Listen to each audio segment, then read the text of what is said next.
your mind, it's okay. Off your mind, like me. Chai! Now wow, people wey suppose talk truth to power don't off mic. And if we talk, now 500,000 they go summer us, call them hate speech. But fear not, my ego don't come. Ingo torchlight every corner, nooks and cranny of all these bad people where they spoil our country.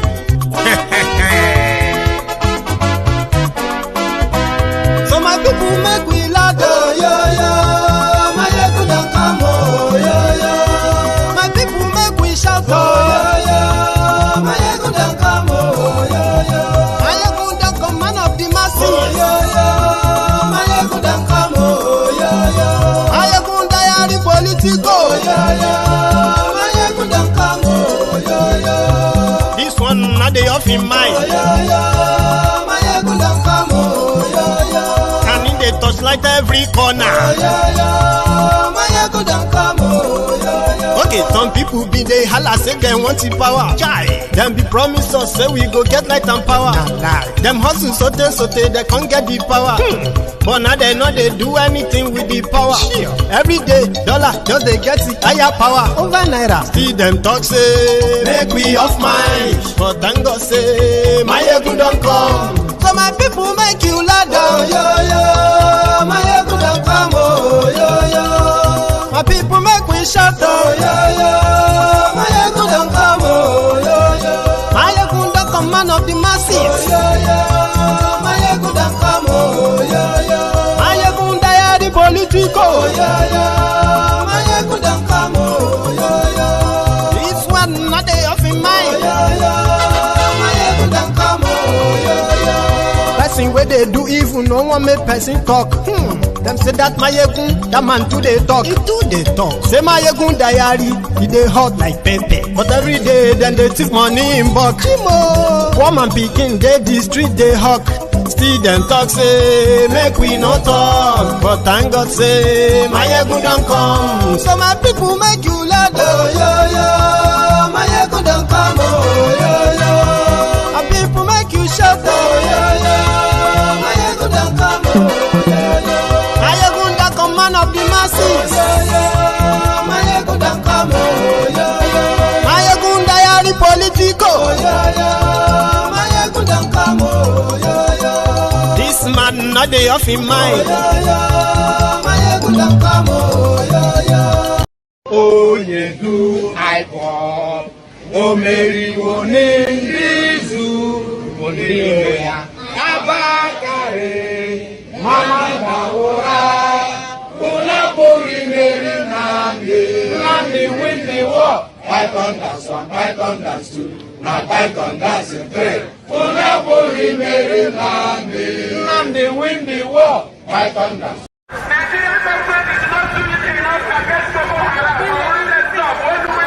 My name is Nnamdi, and the reason why we're here today is to protest the killing of innocent women and children, and men for that matter, all over Nigeria, especially in the northern part of Nigeria. We are not happy, we are not pleased with what is happening, and that is why we're here today. As you can see, there are a lot of Nigerians who are protesting about the killing of families, people who are determined to tear the country apart violently, and it is not something that we support. It is not something that we would like to see continue, and we are here today to send a clear message to the Nigerian government through the High Commissioner that what is happening in the country is unacceptable, and we cannot accept it. If that continues, it will lead to the violent disintegration of the country. There will be no more Nigeria for anyone to go to. There will be no Nigeria for anyone to refer to. In fact, what is happening in Somalia today will be like a tea party. So we cannot allow this nonsense to continue. Something has to be done, and the consequences of the actions of terrorism in Nigeria must be driven home to the people, so that even the terrorists themselves will be able to understand that there is no mileage in where they're going. The only thing they can accomplish is the breakup of Nigeria. If they think that they can cower people, if they think they can force people to be coerced into a religion which is not theirs, then they are clearly mistaken. We are asking for peace. We are asking for people to get together. We are asking for everybody who loves Nigeria, who is associated with that country, to please prevail upon terrorism in Nigeria so we can bring it to an end. That is why a multitude of Nigerians are gathered here today Those of us in the UK are determined to work with the government for peace. We are determined to work with the Council Committee for peace. The one thing we cannot stomach is a repeat of 1966. What is happening today in Nigeria was the reason why Nigeria fought a bitter civil war for 3 years between 67 and 1970. If this continues, there will be another civil war in Nigeria. And this time around, no place will be safe in Nigeria. This time around, nobody will be safe in Nigeria. So it is imperative that everybody who has the interest of the country at heart acts now and immediately to stop this nonsense from continuing.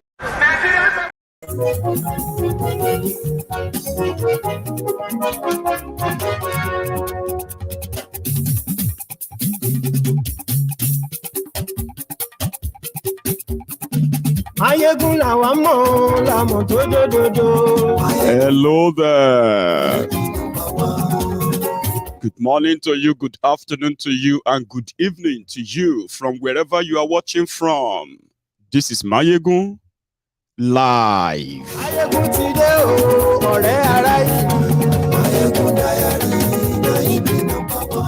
Lórí Facebook, lórí YouTube.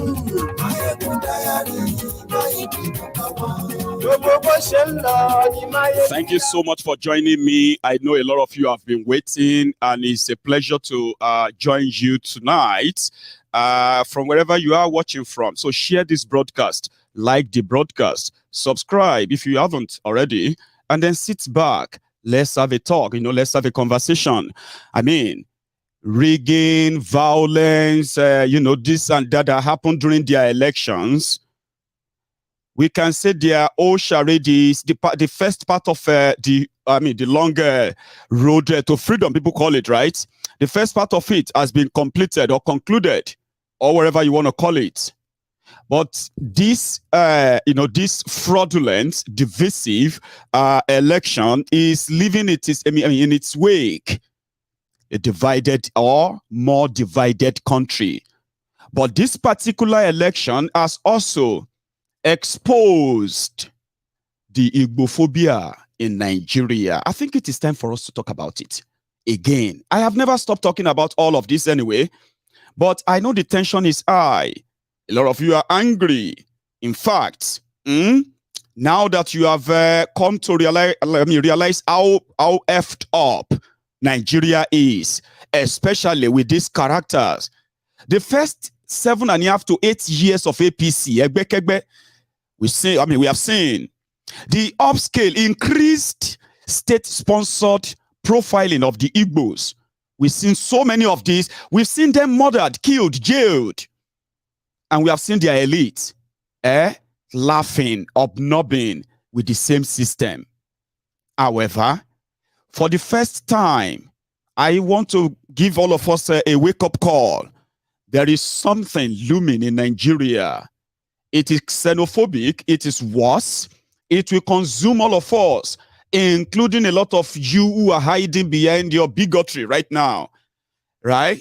And we should talk about it at this point. If they cannot be president, if they cannot vote for who they want without anybody having to profile them, I think after this whole thing, it is ideal for everybody to have a conversation. And we're going to start it tonight.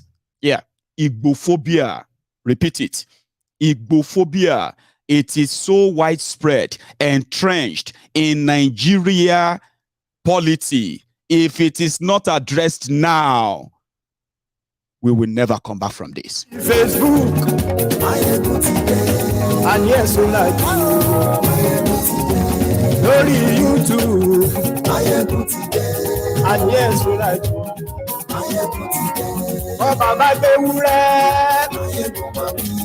and yes, we like. Thank you.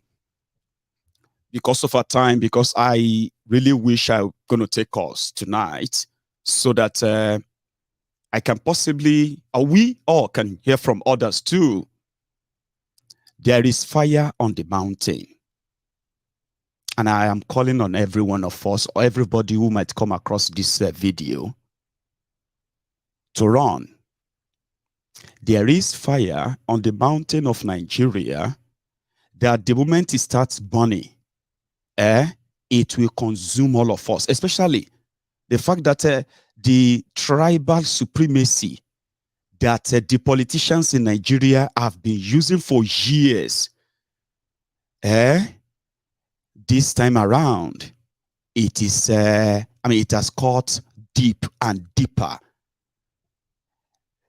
Some of you probably may not really understand the significance of what happened in Lagos yesterday and what is still happening today. Rigging elections in Nigeria, as corrupt as Nigeria is not new. Blaming the Igbos, profiling them, suspecting them, and all of that, even when people say them in hushed tones, is also not new. In fact, if you are not an Igbo in Nigeria and you suddenly, or not suddenly, you are in a way disagree with what you know as a state profiling of the Igbos, Easterners in Nigeria,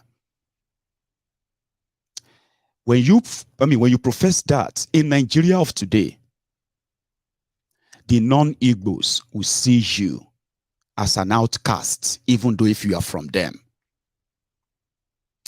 The other Igbos who have been, well, I've told people many times, I said, if all of us who are not from the eastern part of Nigeria, if we should just turn the table and we are the one, right, who are on their side and they are on our side, what do I mean by that? 5 million people were killed needlessly simply because they want to force them to remain in Nigeria to face this shege that all of us are facing today. Now, 5 million people slaughtered, and those who killed them or initiated that and supervised that, rather than them to stand trial for that crime, they were rewarded with more higher offices in Nigeria. The victims were watching their murderers celebrating and clicking glasses of new promotion, new wealth, and their conqueror and all that. So Nigeria never healed from that. Rather than Nigeria to heal, rather than for those who are in charge of Nigeria to heal Nigeria, they banked on that misdeed. And from then till today, till now, majority of them have tried to mellow it, manage it, pretend about it, you know what I mean? And it comes up during elections once in a while. But you see what Tinubu and gang have done is going to be called Igbophobia 2.0. What does that mean? Buhari and his Fulani elite, the terrorists in his government, for reasons best known to them, they singled out the Igbos, despite the fact that they have Igbos in their party, in their government. But Buhari singled out the eastern part of Nigeria. They escalated insecurity in that part, just like what they did. It's a little bit different, but just like what they did there, that eventually led to the war, the genocide of Rwanda. That was fast, Mayego. You're talking about Buhari. Why do you quickly switch to Rwanda? I'll tell you. What Buhari is doing in eastern Nigeria in the last 7.5 years, the people they have killed, the people they have jailed, so many of them that have disappeared, they can't account for, all because they said the Biafra, the IPOB, indigenous people of Biafra, they are calling for referendum. They want to leave Nigeria. That's all they needed. That decision or that position is a threat to the political establishment of Eastern Nigeria, which is in alignment with the Nigeria establishment. So they gave way for Buhari. All they needed was just to call you something before they kill you or jail you, dehumanize you, militarize the Eastern Nigeria.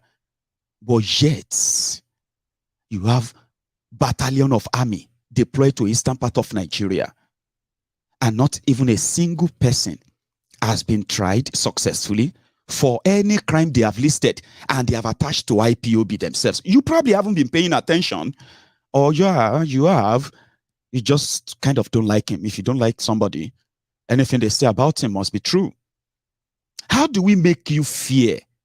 There are those who are asking for referendum, those who felt so marginalized, profiled, those who have been suffering Cold War in Nigeria. You thought they were overreacting. Abi, you thought they were playing victim until yesterday in Lagos. Or should I say, until Lagos, or until Tinubu said they want to be president of Nigeria. Today, even Yorubas, they were calling Igbos overreacting. They are just to everything. Every time they complain, they should go back to their region and fix their region, ignoring the fact that that's exactly what they wanted. Go back to their region, develop their region, do their own thing their own way without Nigeria having to tell them how to do it. But the political establishment there love the status quo. Nigeria want the status quo, so then they won't go. Just call them anything. Call them this or that. Organized crime, sponsor criminals. Tell them to shout IPOB, commit crime, so that you can use that to convince the people why you are going to civilian villages with civilian communities with aged men and women, disabled people, and you are slaughtering them in their homes because you are looking for IPOB. All of this were carried out in 7 years. 8 years.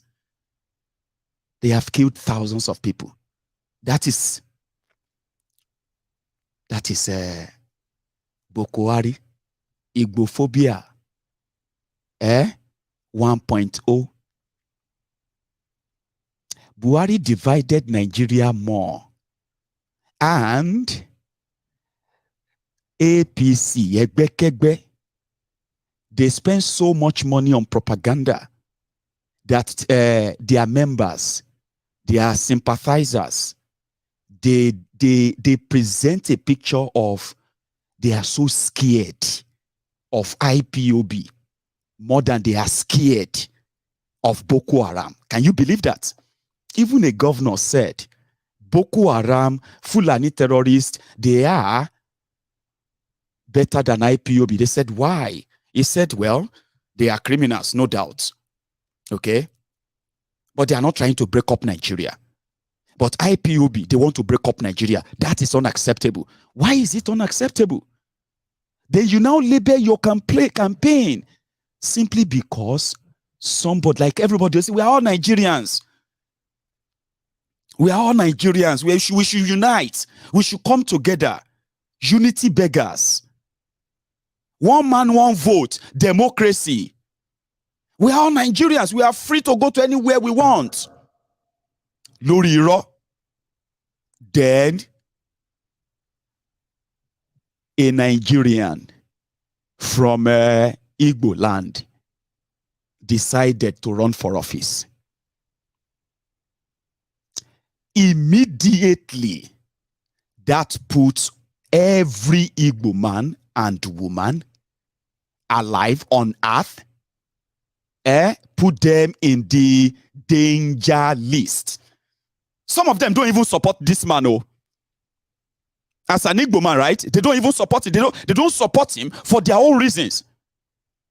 But the fact that he is standing, that automatically triggered Igbophobia 2.0 to the point that a Yoruba young man was aggressively presented as an Igbo who is leading the Igbo to come and take over Yorubaland. The Igbophobia got to a point that even Yorubas, oh, they said they look like Igbo. Therefore, they are outcast. They are not welcome to participate in the elections. We should be worried. ó di ọ̀dàlẹ̀ fún ọ̀rẹ́ ẹ̀, ó di ọ̀dàlẹ̀ fún neighbor ẹ̀, ó di ọ̀dàlẹ̀ fún classmate ẹ̀. Ó dìgbà politics, ó fẹ́ kàn pa ọ̀rẹ́ ẹ̀ nítorí kò ń ṣe Yorùbá. Wàá dẹ̀ lọ sílé ìjọsìn ẹ ní ọjọ́ Friday àtọjọ́ Sunday, wàá lọ tẹríba fún ẹni tí wọ́n ń sìn. Ta ló wá ń tàn báyìí? Ta ló ń gbé mọ́ra? Ta ló ń run street fún? Ìwọ di ọ̀dàlẹ̀, ìwọ tí wọ́n jẹ́ èèyàn, ìmí inú yín gan ò jọ ọmọ Yorùbá. Tí wọ́n bá rá yín gbá, ẹ rò pé Ìgbò nìkan lẹ fẹ́ pa àbí? Ìmí inú yín gan, ó sì máa kàn ẹ́, ó sì máa kàn ẹ́, ó sì máa tabà ẹ́. Ṣeṣẹ́ tí Ọlọ́run tí wọ́n ń sìn rán ẹ nìyẹn. Torí ọ̀la jẹ́ Sunday àbí ọjọ́ ìsinmi, ó tún máa lọ wólẹ̀ wá ké wájú Ọlọ́run, wá yí bíríbíríbírí wá ní who has the final say àbó òkú iṣẹ́. But neighbor ẹ àti classmate ẹ, ìwọ ló fẹ́ kán rí wọn pa lójú títì. Ìwọ ló ń nàka sí wọn, ló ń pè wọn lọ́mọ Ìgbò kú iṣẹ́. Ìgbàgbọ́ tí wọ́n gbé mì, ṣé nǹkan tó ń rán ẹ nìyẹn? Ṣé nǹkan tí Prophet Muhammad sallallahu alaihi wasallam àti Jésù Kristi rán wọ nìyẹn? Nǹkan tó ń rán ẹ nìyẹn? Ẹ jẹ́ ká máa sọ òótọ́ fúnra wa, nǹkan tí mo ṣe ń ṣèdè sí ẹ nìyẹn o. Ẹ jẹ́ ká sọ òótọ́ fúnra wa o. Nǹkan tó gbé rán wa kọ́ leléyìí. Nǹkan tó ń rán wa ń ṣẹ́ kọ́ leléyìí. Báwo lo ṣe máa ní ọmọ ẹlòmíì lára? Kí ni ìwọ ṣe tí wọ́n fi jẹ́ Yorùbá? Kí lo ṣe tó fi jẹ́ Yorùbá? Ṣé ìwọ ló yan àwọn tó bí ẹni tó fi wá fẹ́ máa lépa ẹ̀mí èèyàn míì? Ẹ jẹ́ ká fi àwọn ìwà yìí lẹ̀. Ìwà ọ̀dàlẹ̀ gangan ló ń hù yẹ. Ọ̀dàlẹ̀ sí èèyàn ló ń hù yẹ gangan. Ìwà ọ̀dàlẹ̀ lélẹ̀ tí o fẹ́ máa da ọ̀rẹ́ ẹ̀, o fẹ́ máa da neighbor ẹ̀, o fẹ́ máa da classmate ẹ̀. So àtọjọ́ yìí o ti ń dúró láti dà wọ́n àbí? Mr. Ṣẹ́gun Judas Iscariot, Dayo Judas Iscariot, Kọ́lá Judas Iscariot, ẹ kú iṣẹ́ gbogbo yín là ń rí. Ẹ jẹ́ ká fa àwọn ìwà yìí lẹ̀ o. Ẹ lè máa pa èèyàn nítorí pé kò ń ṣe àwọn aráàlú ẹ̀. A lè máa ṣèkà fáwọn ọ̀rẹ́ wa, a lè máa ṣèkà fáwọn tá à ń bá ṣiṣẹ́. Kí ló le tó yẹ gangan náà? Bó ṣe ń lọ ilé ìjọsìn lọ́la, tó bá ti ní anybody tó ní sínú tó ti ṣèkà fún, kó ti lọ tọrọ ìdáríjì o. Torí 2023 yìí ó lóyún ó dẹ̀ máa gbéra. Tó bá dẹ̀ gbéra báyìí ó máa tabà ẹni tó bá lọ ṣe ẹni àrùn. Kí ló ṣẹlẹ̀ gangan náà? Àwa náà la máa sọ pé a ní orúkọ, àwa náà la máa sọ pé a níwà, àwa náà la máa sọ pé orúkọ kan dájú fàdákà kan lọ, kìnnìkan. Ẹ wo wa tá à ń gbé síta. Ṣọ́wọ́ Yorùbá ló yẹ kán ti bá eléyìí. Ṣọ́wọ́ wa ló yẹ kán ti bá eléyìí. Ìwọ fẹ́ kán pa ọmọ Ìgbò, ìwọ tí mò ń wò, ìwọ fẹ́ kán pa ọmọ Ìgbò àbí? Ọmọ Yorùbá. Sorry if you are non-Yoruba speaking viewer. I'll tell you what she said. She experienced Igbophobia in Lagos yesterday. She's a doctor and she's Yoruba. Born, raised and bred in Lagos. But when the thugs cited her, somebody in the crowd pointed at her that she is not going to vote for APC. She's obedient. Finally, she is not Yoruba, she is Igbo. So why did I mention Rwanda earlier? What happened in Lagos yesterday was exactly the beginning of the killings of over 100,000 Hutus and Tutsis. So that lady said she witnessed people, neighbors, pointing at other neighbors to be attacked and killed by the APC thugs in Lagos yesterday. That it was so bad that they were also profiling Yorubas. And they were telling them to, and they are telling it to their faces that you are not Yoruba. If that you can speak Yoruba doesn't make you Yoruba. Oh, because you have Yoruba name. So because you have Yoruba name now, that makes you Yoruba. No, we don't believe you are Yoruba. Get out of here. Some of you are Yoruba outcast self. You are not real Yoruba. Just get out of here. We don't want you here. So that's what happened in in Rwanda. After all the journey of races or ethnic and all that, or tribes in Rwanda, you have the Tutsis, you have the Hutus, and then you have, you have about 4 of them. But the majority, the Tutsis, about 70% of the population. Then the Hutus. So the Tutsis were given the power to be like, they were like superior, they feel more like powerful and all that, to the point that in Rwanda, they had to issue identification cards to them that describes where they come from. Sure, you get, like in Nigeria now, you have what they say, if Nigeria is one, why do you have to keep saying one Nigeria, one Nigeria? Why don't you just say Nigeria? It's because there's no one Nigeria. So you say one Nigeria. But meanwhile, on the identification card that the government of Nigeria, the state government in Nigeria, and all them are printing, they are to tell and kind of describe you where you come from. And they call them state of origin. So which means you might be a Nigerian, okay?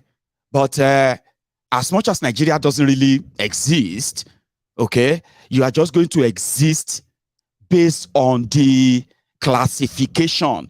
And in Nigeria context, the Igbos were classified as third-class citizens in Nigeria by everything. Everything you see with the Igbos, they had it. And some of you are complaining, we have no bad road, we have this terrible road. They cannot fix Lagos Igbo expressway. This train, the train they gave you, that train is locomotive. All those things you complain about. Oh, we don't even have electricity. We only have electricity 10 hours a day. All those things, in Eastern Nigeria, they are luxury. Oh, government should build houses. Government should build schools. In Eastern part of Nigeria, they build things themselves. As we would drag the federal government of Nigeria, drag anybody where they dare, whether na Yoruba or whether na we don't give a damn. As you can freely drag them, the Igbos can't. Every time they are tempted to, they will be told they should not start what they don't want to. Do they want another war? Anything. When Igbos try to have a conversation to say, oh yeah, as Nigerians, we have to, the other person watching him will be like, though you better be careful. Though you better don't start. Because they are not saying. I am saying this to you, not to patronize any of you, Igbos, if you are watching me right now. Because none of this is in anybody's interest. In fact, for those of us who are Omoluabis, we should be more worried at what is actually now existing and spreading within us. You know what they are saying? They said we are too accommodating. Yorubas are too gentle. Yorubas are this. We need to change that. We need to become xenophobic. That is the new Yoruba they are promoting. But in the process of doing that, this is where blood classification will come from. In the process of trying to shut the Igbos, they are now doing blood classification in Yorubaland. Oh, we are too accommodating. What happened to my daughter then? If we are just too accommodating and then her mother is Igbo. We don't know. We don't, because they don't care. They don't think it through. They are just regurgitating or repeating what the criminal politicians who kept us poor give us a miseducation. Do you get that? They got us miseducated, right? They got us economically disempowered. They did all of this to our young people so as to limit their ability to challenge situation that doesn't really befit humans. So when they talk, let me tell you something. We were then asking, hang on, if the situation we have found ourselves right now is that the Igbos are kind of walking threat to non-Igbos in Nigeria. Here is another one. Why everybody should be concerned, even if you are not Igbo. Let me show you something. This particular image is a screenshot of a tweet from the spokesperson for Tinubu's presidential campaign, Bayo Ononuga. Now, Bayo Ononuga happened to be one of the what do you call it? The manufacturing hub of any propaganda you see against the Igbos since their presidential charade started. They are part of those who cook up different propagandas. Igbos this, Igbos that. Are you with me? And they dish them out on WhatsApp, every platform in the last 1 year. Now that what they did in Lagos yesterday has been done, it seems that they are not done with the Igbos. So look at this guy. A young man who has been living in Lagos got attacked yesterday. They broke his leg. They almost killed him, and at this point they said, you see this leg? They will likely amputate the leg. Now, with what they did in Lagos yesterday, and with what the likes of Bayo Ononuga from Ijebu, this person is from Ogun State, okay? From my own state. It's actually from my side, Ijebu, Ononuga. But with the tokenism and then whatever he's getting from Tifnumbu, he tweeted, he said, let 2023 be the last time of Igbo interference in Lagos politics. Nigeria says Igbos are Nigerians. They can vote and be voted for as Nigerians.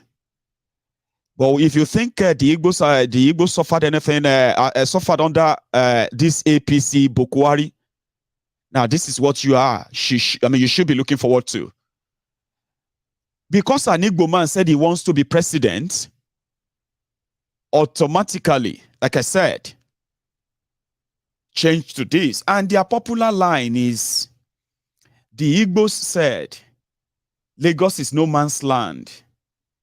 Do you all watching me right now want to know something? APC is evil. And I mean this with every sincerity in me. APC is so evil that I don't know how I can actually explain that to you. But take a look at something. They have Igbos in their party. Joe Igbokwe is in Lagos, is Igbo. Yeah? However, with the level of bigotry, hatred that the likes of Bayo Ononuga, Festus Keyamo, Femi Fone Kayode, Dele Alake, and the rest of them. Now, look at this. They believe that everyone from eastern part of Nigeria is Igbo. Everyone who, whether you are from Niger Delta of Nigeria, to some of these bigoted, miseducated, and poor young Yorubas, you are all Igbos. I said that yesterday, didn't I? Now, before the election, look at this guy, Dr. Olusegun or so. I think they said that he lives in the UK. Here you get now. He lives in the UK. So he said, when we take Lagos back, it's a Bano market me, I want to remember that during the Civil War, when the Igbos had to hurriedly leave the other part of Nigeria to Igboland, they couldn't take their properties. And you know what happened? Some of these children, probably not born, they were not born then, or maybe they were told that despite some Yorubas returning the properties back to the Igbos, the majority of those properties were never returned, simply because the owners never returned back to Lagos and they were considered to have died.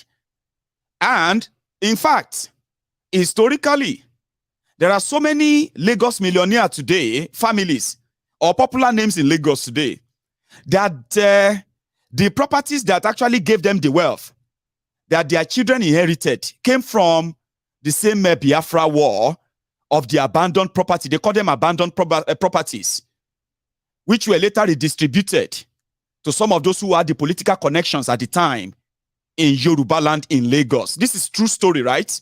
Now look at these young ones who are now growing up. Some of them are old out. Sure you get.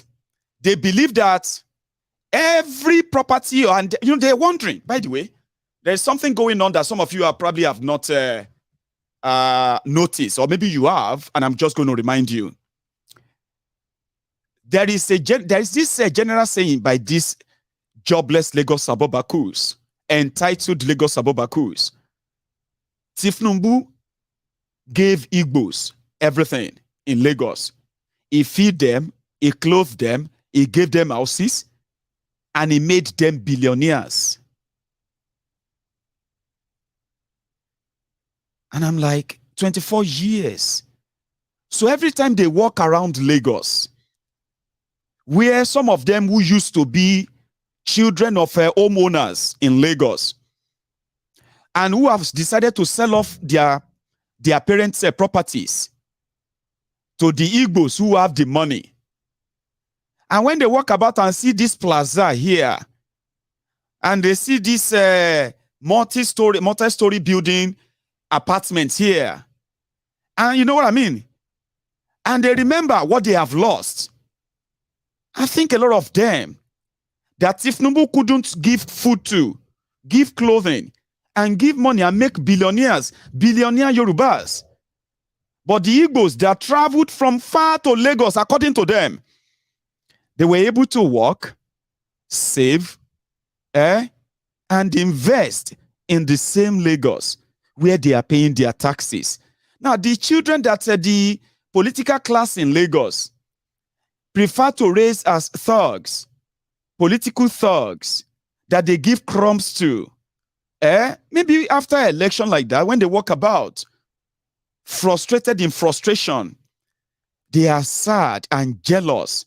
Now look at this place. So this whole street is now owned by the Igbos.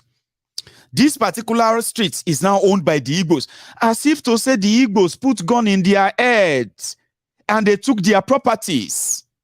So when they now try to project that on the rest of the Yorubas, because you know what? There are hardworking Yorubas who are also billionaires, who made their money legitimately in Yorubaland. A lot of them are watching right now, and they are so sad where this whole thing is going.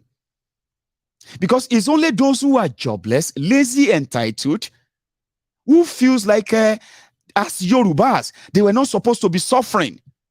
As Yorubas, they were not supposed to be homeless. As Yorubas, they were not supposed to be struggling. As Yorubas, they were not supposed to be jobless in Lagos. As Yorubas, they are not supposed to be poor. But they are poor. They are jobless. They are frustrated. They look around and they are wondering, how could the Igbos buy all of this? And our leaders are not doing anything. What do you want your leaders to do? You are selling your properties. You are selling your inheritance. You are selling your land. The Agberos that are selling the land, they prefer to sell them to the Igbos, sell them to the Lebanese, sell them to Dangote. They won't even empower you with the land. So if there is something that is actually happening, that they are projecting in the name of Yoruba, it is a jealousy of entitled, lazy people that are listening to criminals who made them poor, but they have nobody to blame. They are not bold enough to blame the people who made them poor. So they look for somebody else. And some reason. Do you know that those who are promoting Lagos is no man's land, Lagos is no man's land, Lagos is no man's land on social media, especially in the last 1 year, they have been these jobless Lagos Abobakus. Majority of them are Yorubas. So many of them are not paid. They just open different fake accounts on social media. Uchechukwu, IPOP, IPOB, Biafra, Chinedu. And all these names that some of you are engaging on social media in the last 1 year. I can tell you this for free. They are those who have been baiting you. And it worked. Not that it's made them win election. Oh. You know they rigged that, Abi, violently and all that, Abi. But they did more damages than rigging elections. They have rigged our long-held, historical, peaceful coexistence. That's what they have done.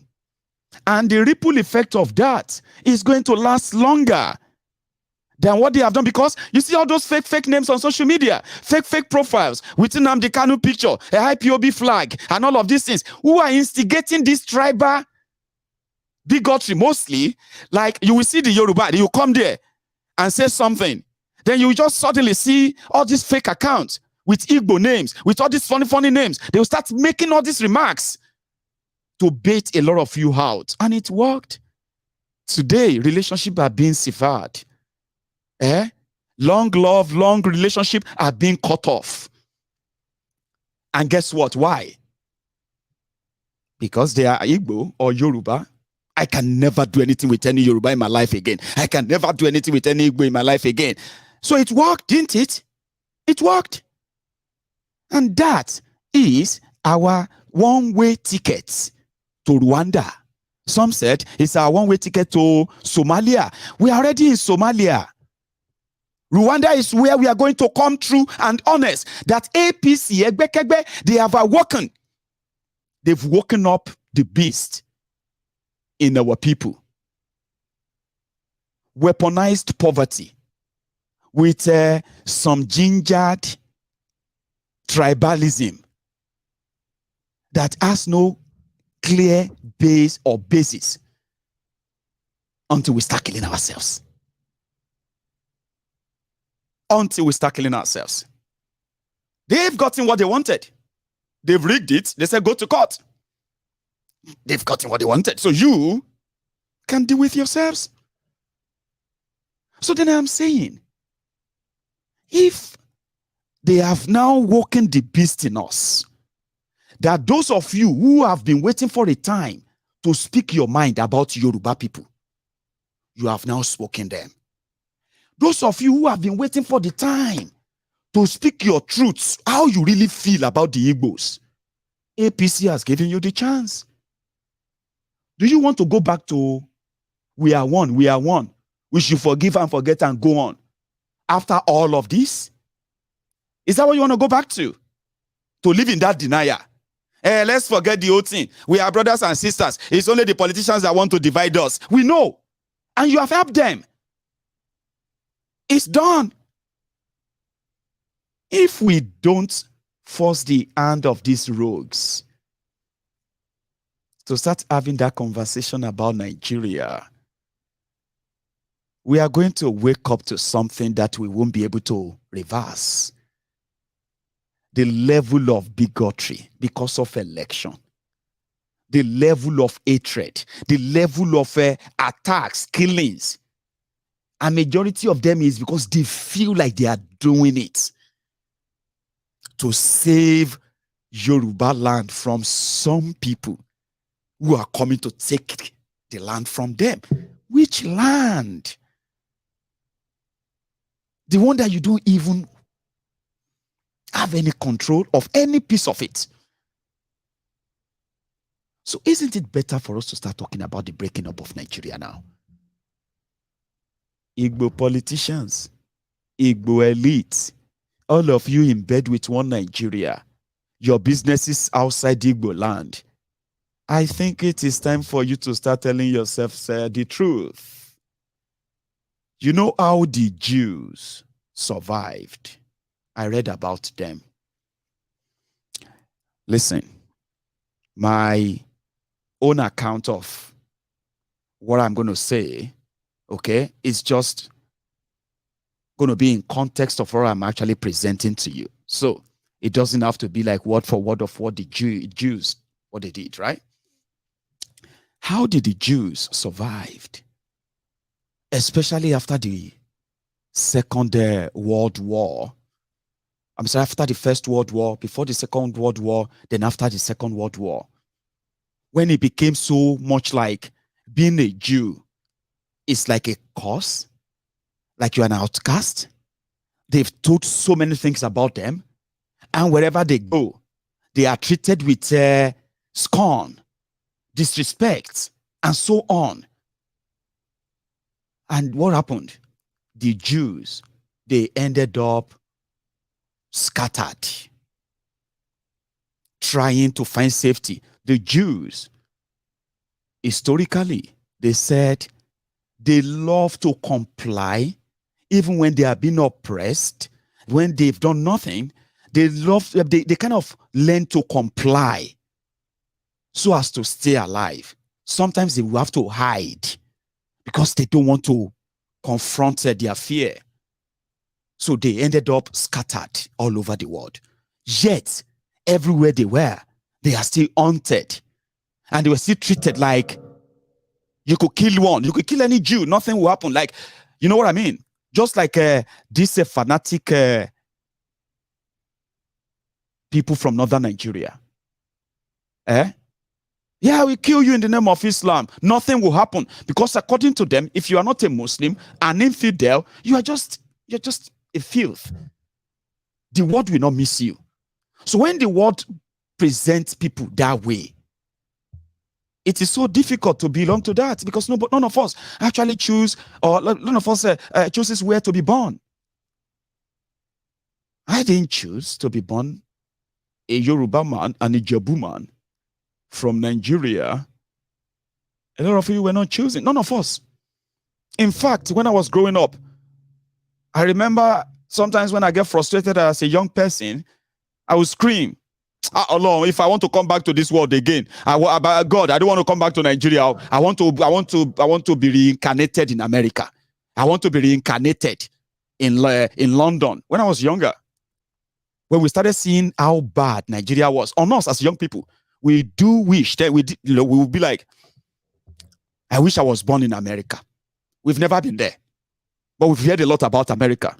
Oh, I wish I was born in Canada, not this Nigeria.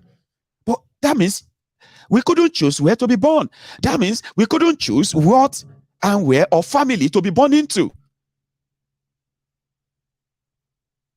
We are just that piece of surviving sperm and egg out of millions of them that fought the battle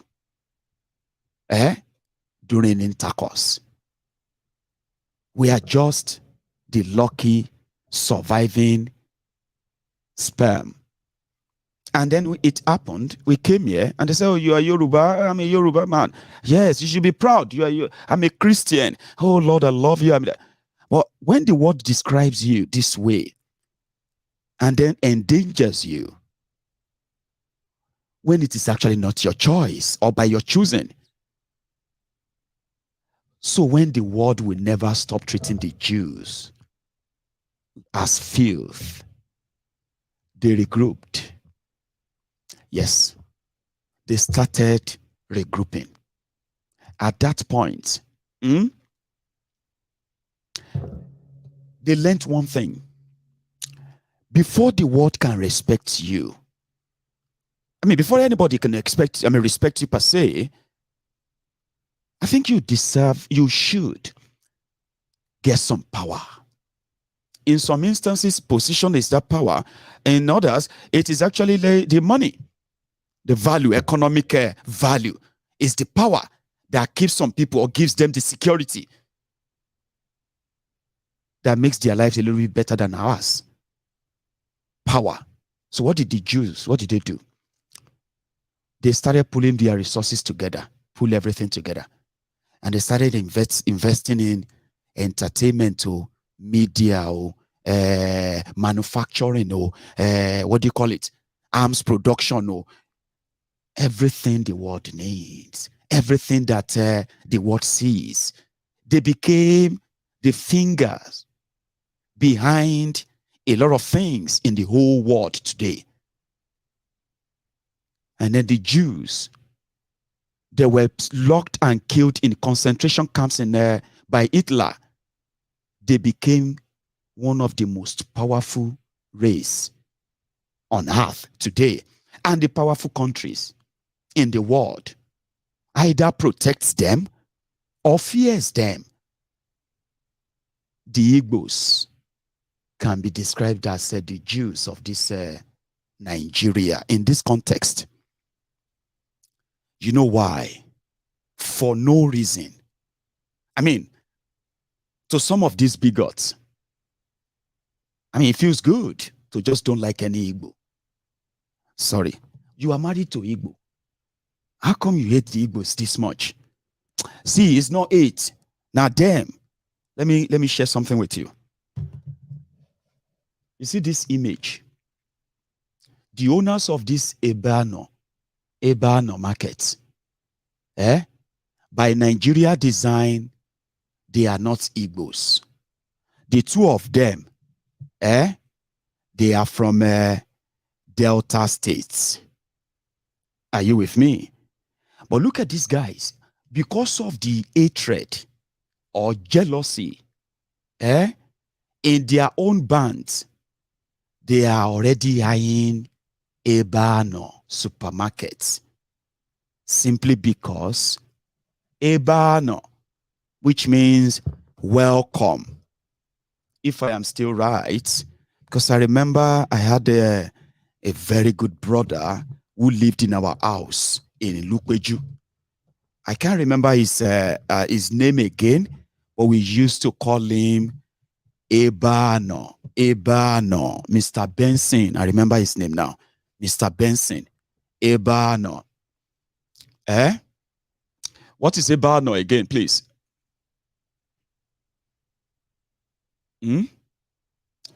Anyway, I'll come back to that. So automatically, they would love a sort of war, something that will send the Igbos back to Eastern Nigeria and they won't come back again. We have seen them. We have witnessed what they are capable of. We know those behind them. They will do it again and again and again. Do you want to wait for another 4 years until another Igbos become targets before all of you try to become the Jews?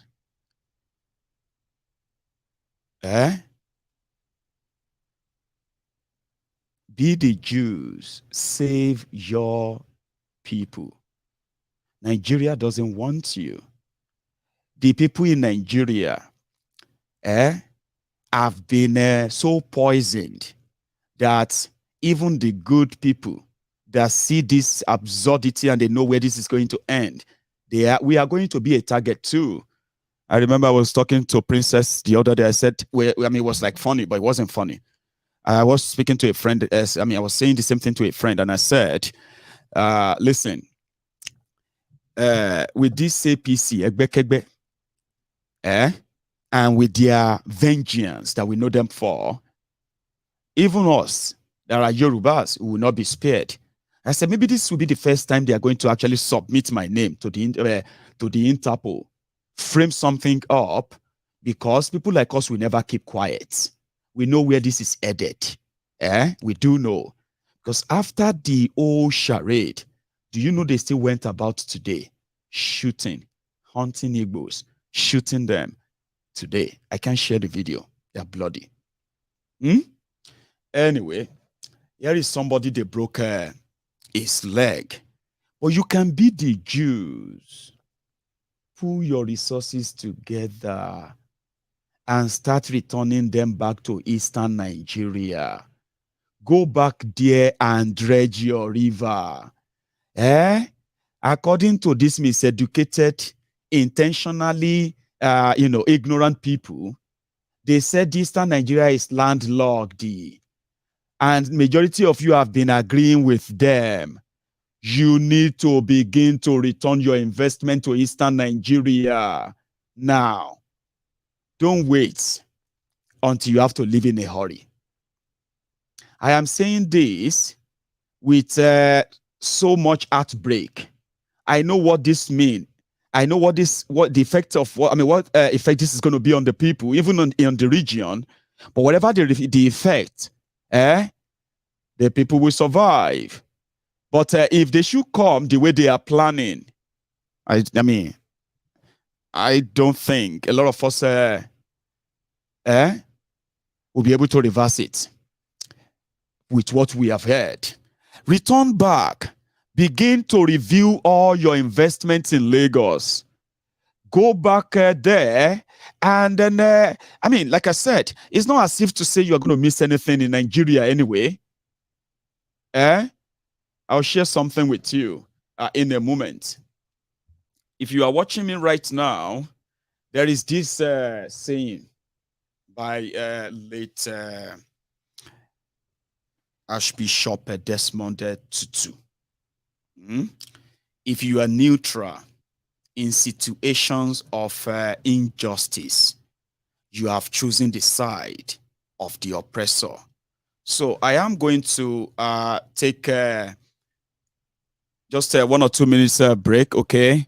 And I'm going to go and do some sanitation, all right? Especially on the YouTube, okay? We've had some straight people into that platform. So I want to go and do some cleaning. I will be back in a minute. Don't go anywhere. We'll continue soon.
know what they call F level?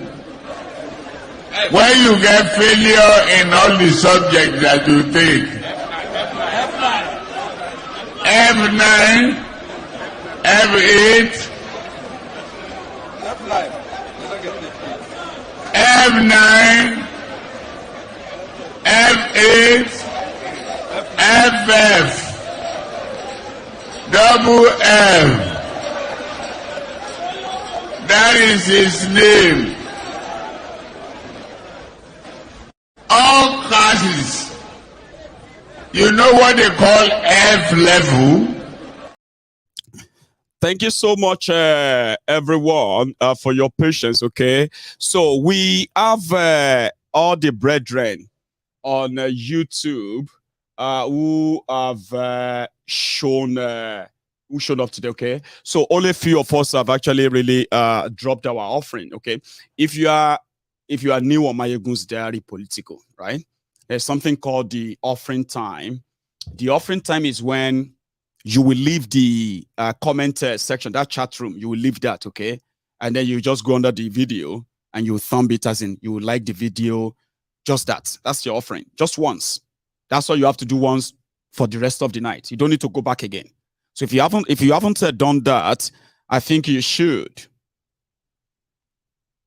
So I think I should leave my advice on the Igbo elite and the Igbos generally, without having to become sensational.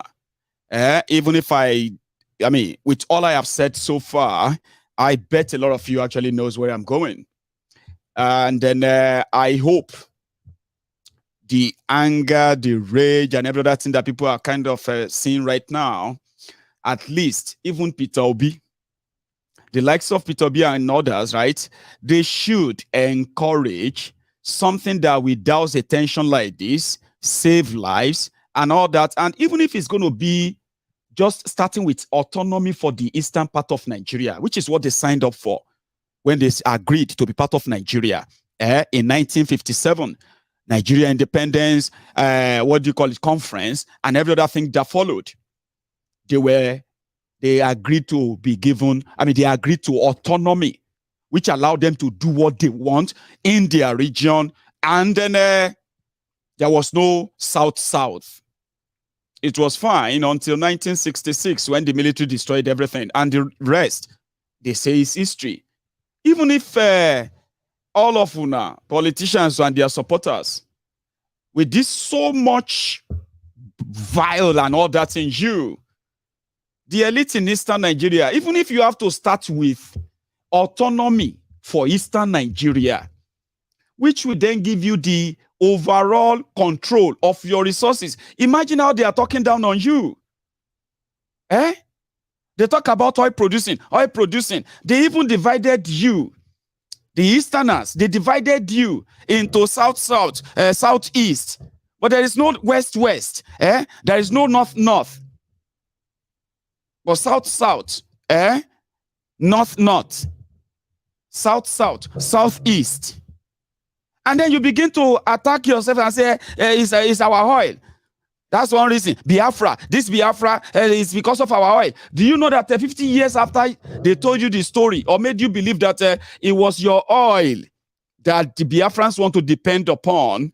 That's why they wanted Biafra. Do you know that 50 years after that, Biafra have become a producing state in their own land, producing oil that Nigeria is cashing out on for the past 15, 20 years. Do you know that? Abia, they have their oil. Imo, they have their oil.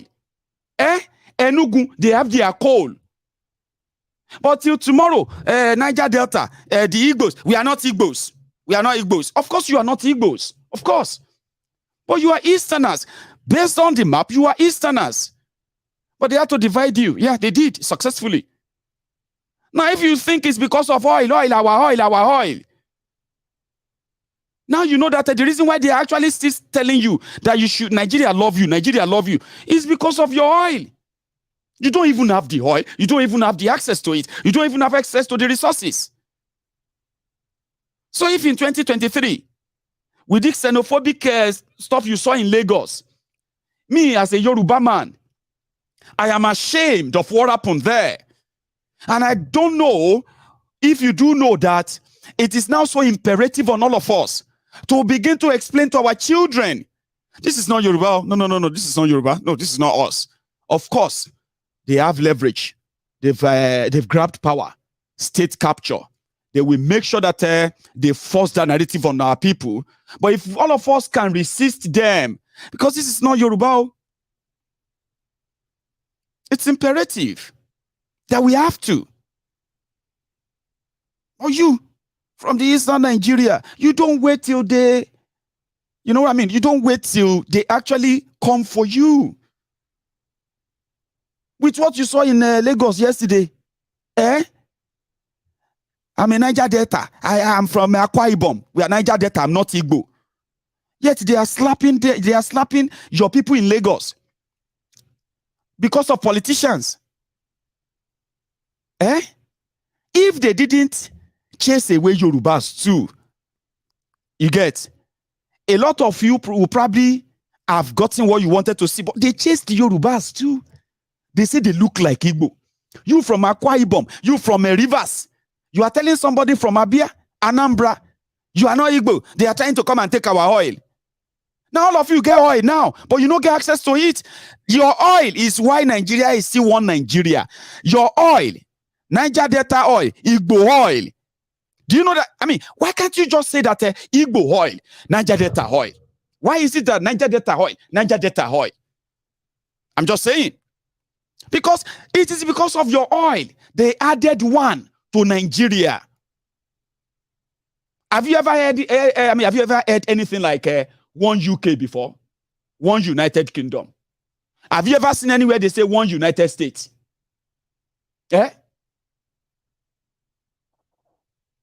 In Nigeria, have you ever heard what they say? One Kenya. One Ghana. Ghana is Ghana. Kenya is Kenya. United States is United States. Which one is one Nigeria? One Nigeria. Because of your oil. Now, Nigeria is drinking, this Nigeria policy, they are drinking the Niger Delta oil. They are drinking Igbo oil. Why can't you say there is also Igbo oil? Abi Imo State na Niger Delta. Abia is Niger Delta. She Abia is Nigeria system put that divide and rule in between you, and it worked.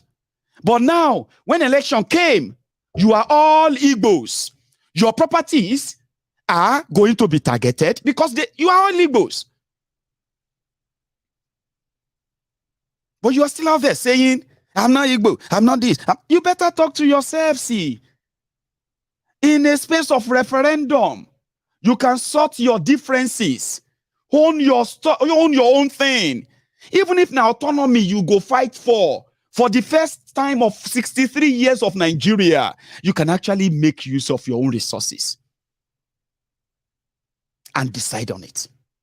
Don't let anybody scare you with, we cannot do that. Look at all this, the Kalabari. They don't like the Ijo. They want to dominate Ishekiri. Ishekiri want to dominate this. Drop all this nonsense. If we have autonomy now, who are those that will be controlling us? Are they not these same politicians? Can you at least stop talking or thinking like that? Have you even given it a shot and realize what it means to actually say the control? Like it's back to our hands. Like why is that too much? If you don't want to break up Nigeria, okay, yeah, they're breaking up Nigeria. We cannot break up Nigeria now because of our investment. Okay, fine. How about autonomy, regional autonomy?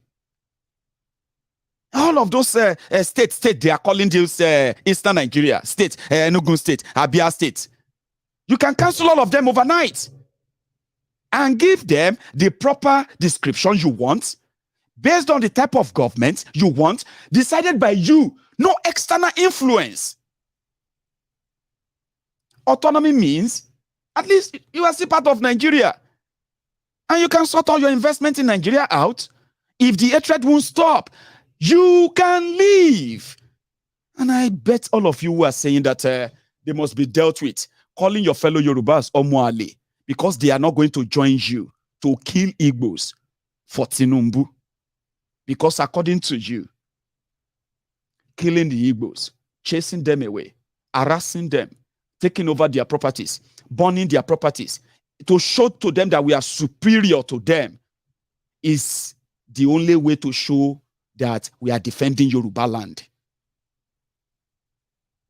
Do you get that? So that's why I said I don't want to probably advise too much, okay?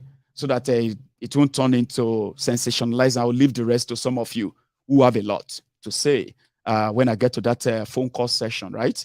So that, yeah, you can add yours. I have spent at least 70 minutes, okay, talking about this. That's how much I feel like you are about to face the biggest, never seen before, Igbophobia 2.0 in Nigeria. I don't know how to describe it to you or describe that for you. But if you are an Igbo man living outside Igbo land, you know better. A lot of you have done so many things to be accepted. Guys, you are not foreigners now. Let's tell ourselves this truth for once now. If you say you have one country, a country, how could you make the Igbos trying to fit in, trying to impress other Nigerians that they can be trusted? No. And so many of you, when they say Igbos are this, Igbos are that, you agree with them. It's true, Jare, my brother. Even us, even me, I'm an Igbo man. Our own too much. It is true, our own too much. How is your own too much? That you want what everybody else wants?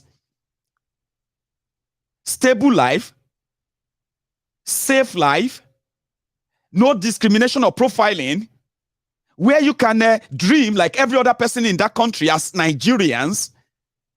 Why should condition comes to an Igbo man or anybody from Eastern Nigeria when it comes to what they wish or what they want?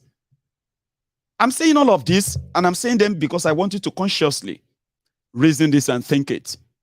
You have cousins, nephews, who are either Igbos or Yoruba. Sure, you know.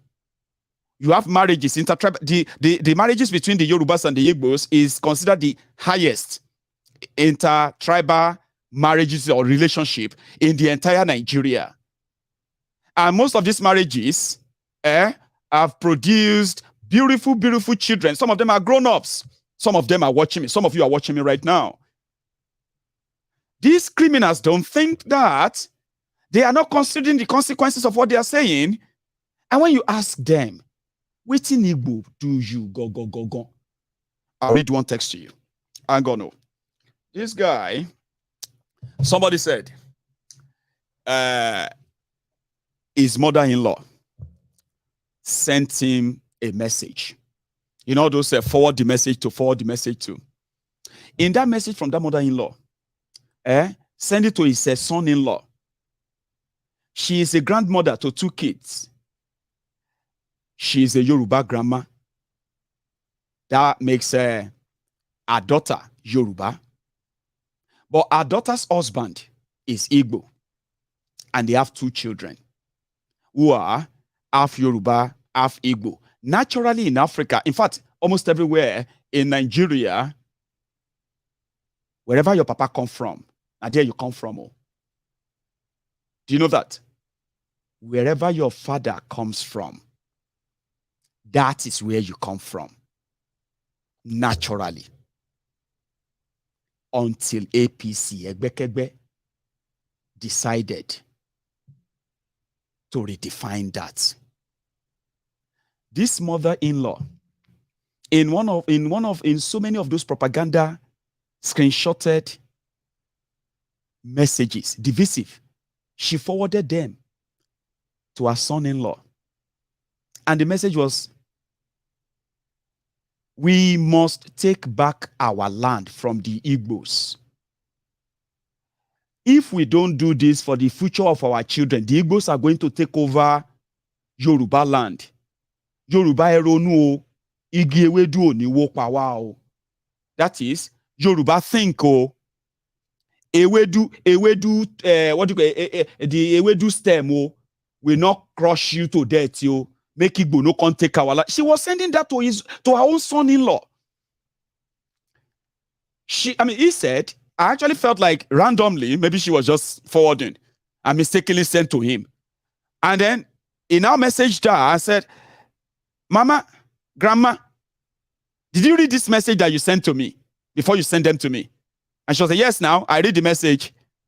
Help me forward the message, Joe. Help me forward them to all your contacts, all your friends. Share your shotigbo. Thank you. Grandma, do you know you have 2 kids, 2 grandchildren? That are Igbos and they are Yorubas. Do you think of them at all?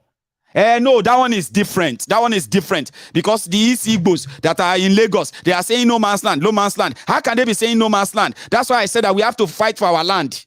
Grandma, with 2 grandchildren, she's not thinking about them. You know what he said? I think I need to start replanning the future of my children. Last night, a caller said she's been married to an amazing Yoruba husband for years. They've got children. What happened in Lagos yesterday triggered something else in her, that she's so afraid for their future now, that she said, she told them, you are not Yorubas. Oh. Yes, your papa is Yoruba, but you are not Yorubas. You are Americans. And you will live and die as Americans. No, not that place. I wouldn't want anybody to kill you simply because they believe that you don't have the clean blood of Yoruba. Is that what we have become? Is that Yoruba Omoluabi? That is why I'm now saying it to you. I am not patronizing you, the Igbos. I am not patronizing you, the Easterners. Don't look at me and say, wow, look at this Yoruba man. I have never seen. No, come on, stop it, please. Right. Because the danger that they have made of you, the scapegoat they have made of you, and they want to continue to, they are going to do the same thing to us, even though we share the same culture, tradition, and we share the same heritage or whatever. They are changing it. Back in the days, in Yorubaland,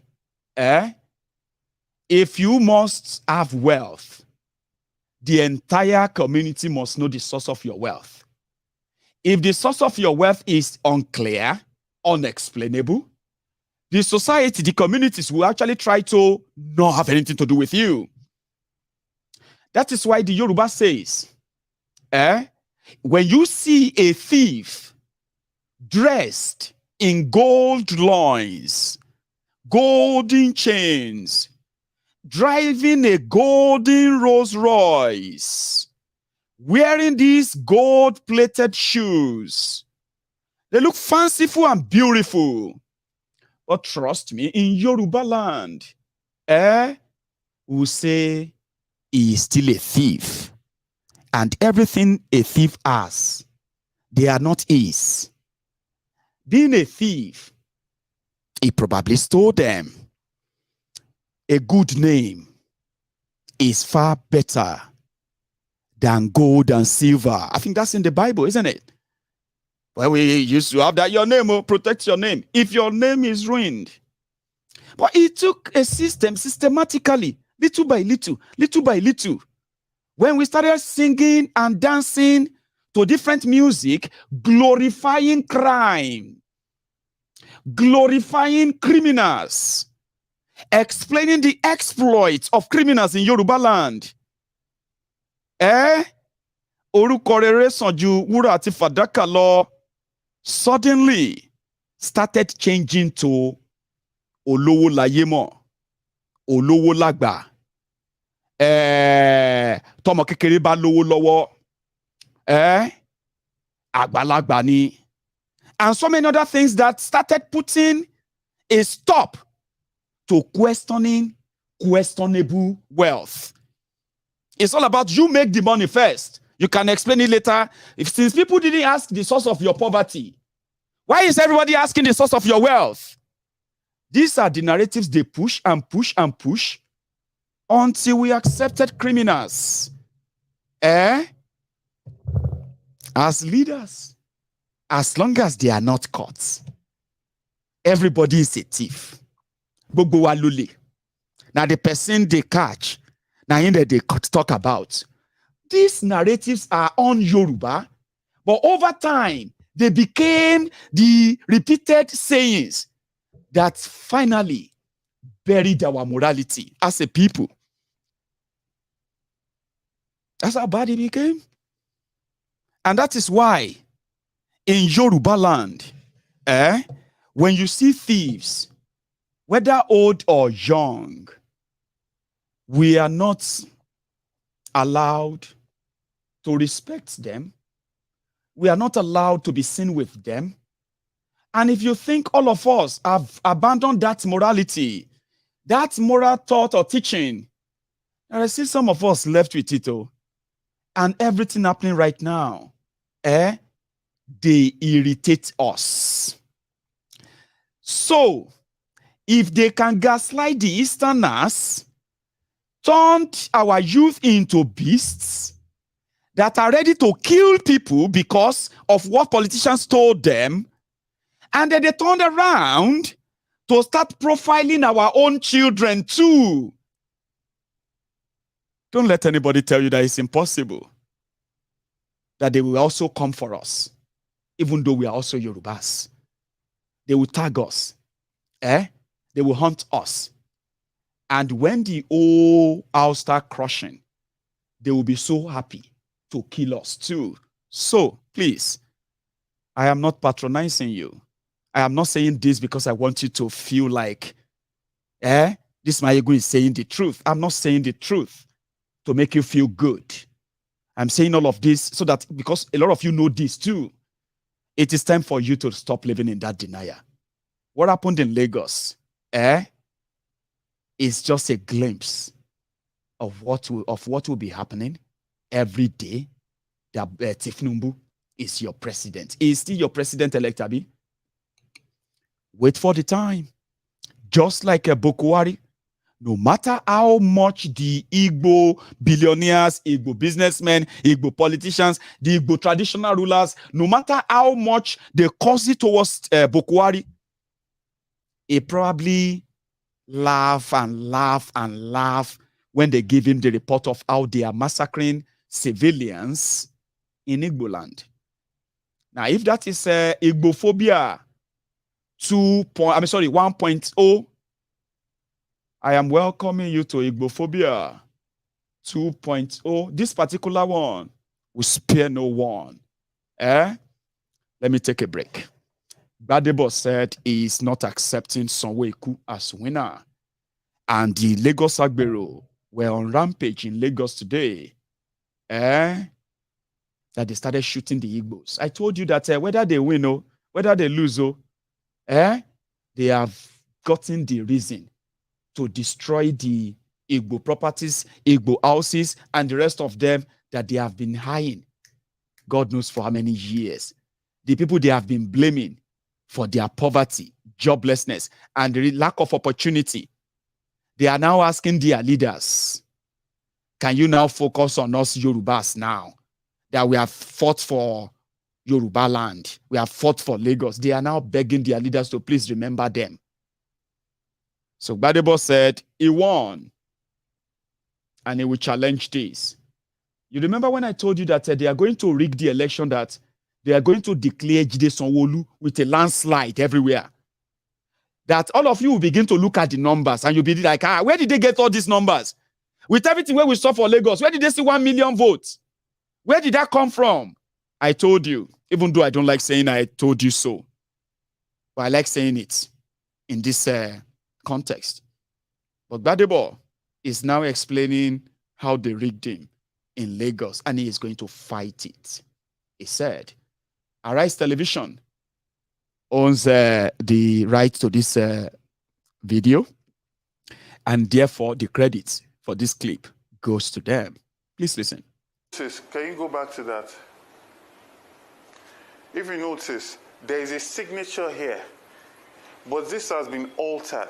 You see, the signature already originally was for 67. Now it has, TPEX has been used to cover this 6. A 0 has been added, and now you see 7. You look at the APC, originally it was 20. Or 22, most likely. 20 or something, right? And then now you see the TPEX here, a 1 has been added, and now it's 120. So the signatures are there, but these results have been tampered with and then uploaded. And there's so many instances of this.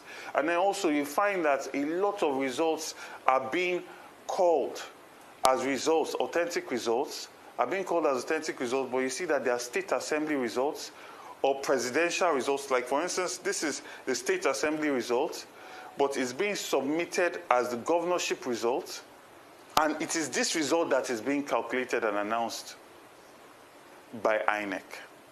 So there are so many instances of this, right? And it's not going to stand, because we have our results, we're in the lead with our results, and we're going to challenge this in the court of law. Two quick questions. Go ahead. One, 19 local governments are collated and announced so far. The two are outstanding. You won in Namur Dauphin. The incumbent has won in 18 local governments. I've seen their situation.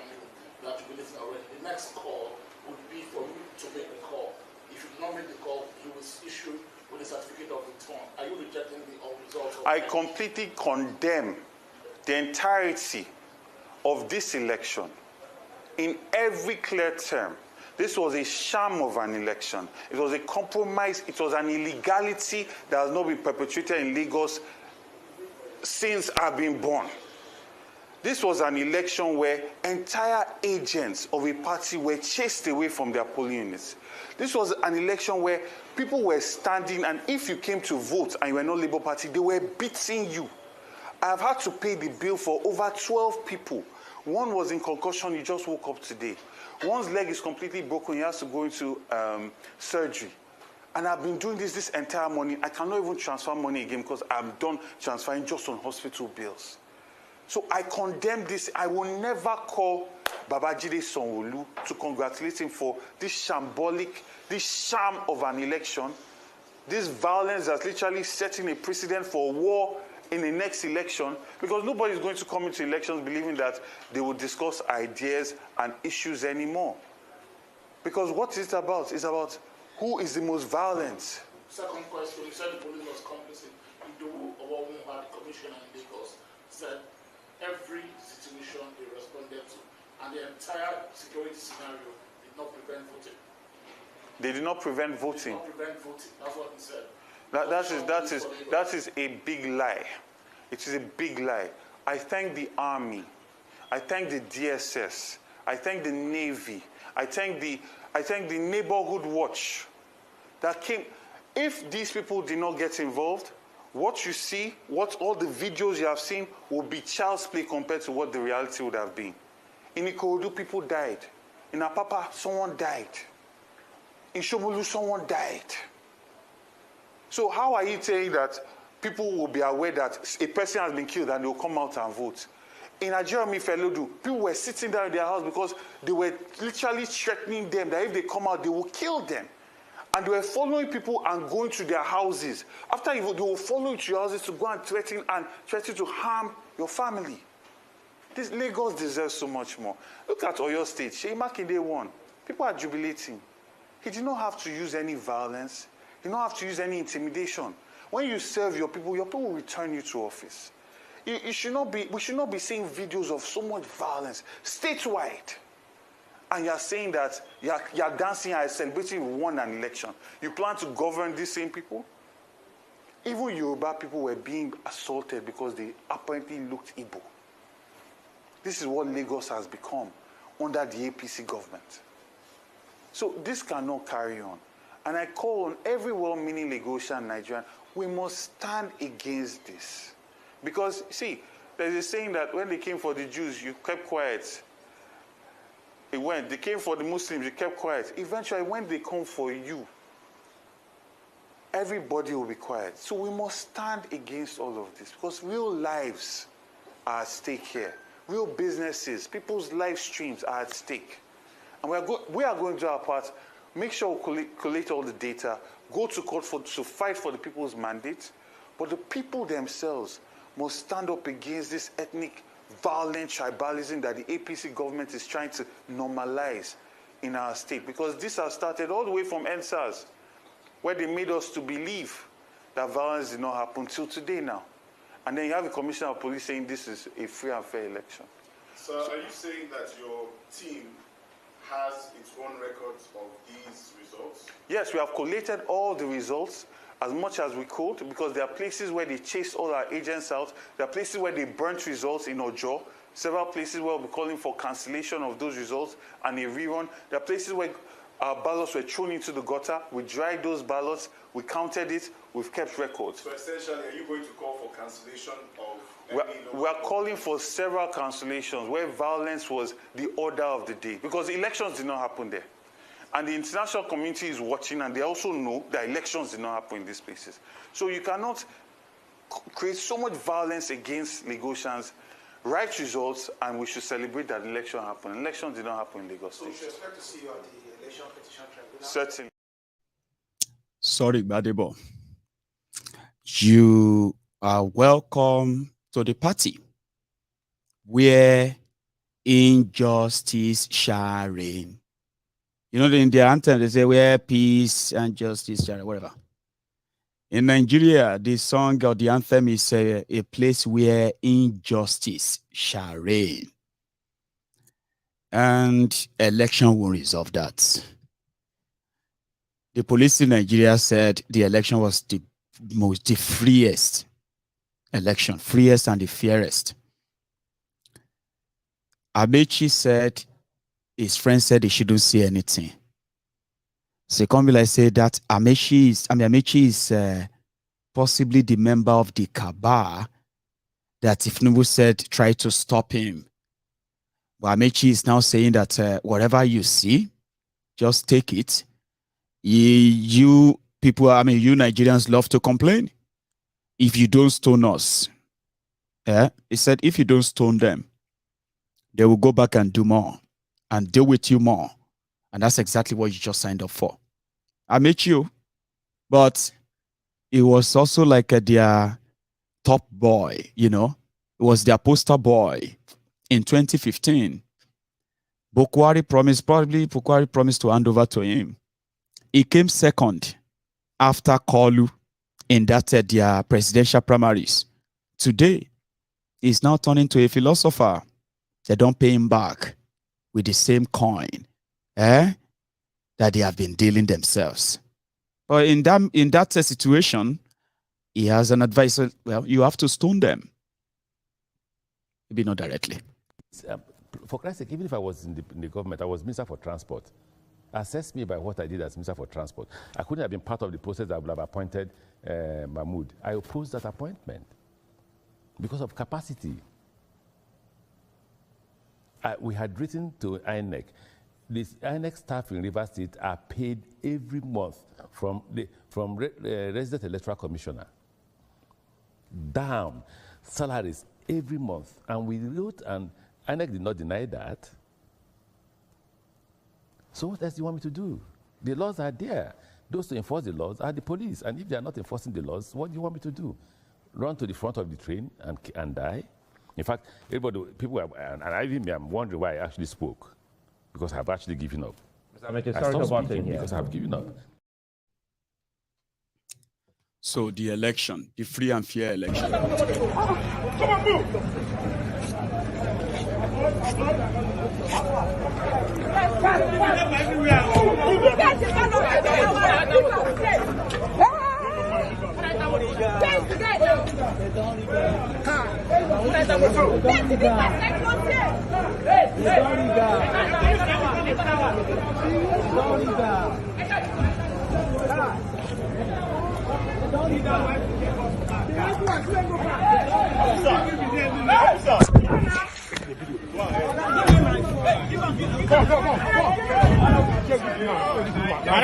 Why the video? Why the video? No, this is my unique place. I didn't give my phone. Give my phone, please. Give my phone. Okay, give my phone. Give my phone. Give my phone.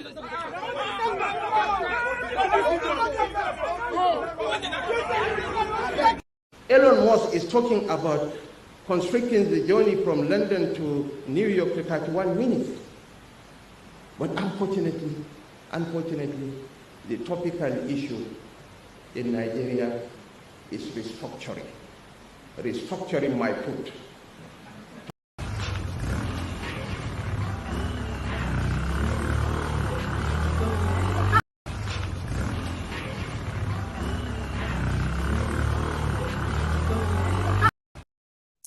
Restructuring my put. That's the election.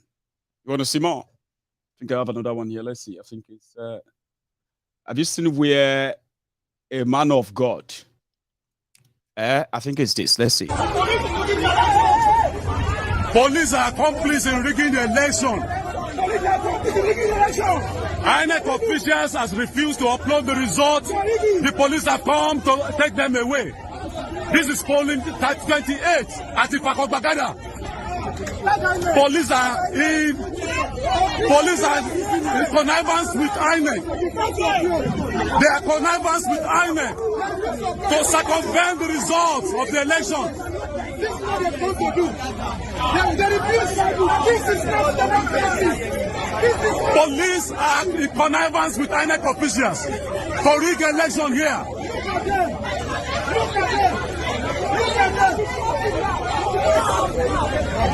They refuse to upload the results.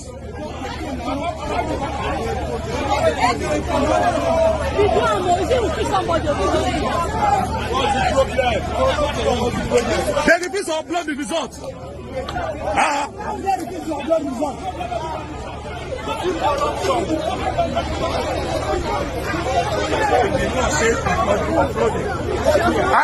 INEC chairman says result must be uploaded.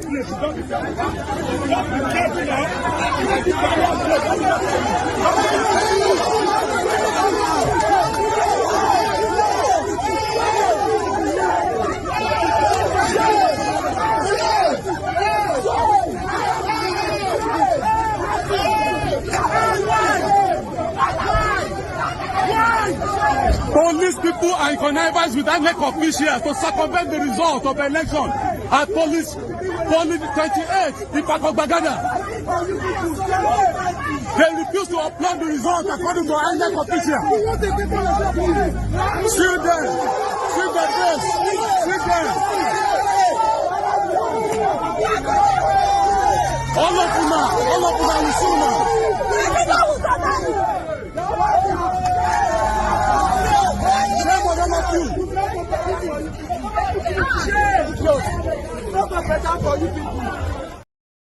So where do you want to start from? You see some people celebrating and saying that Sanwoolu scored 700,000, but you know how they did all of that, right? And you have seen hundreds, if not thousands of videos like that. And some people are actually currently celebrating they won. Yes, we've taken back our land. Oh, my show, my show. So where do you want to start from? Saving Nigeria. Where do you want to start from? The police, the people.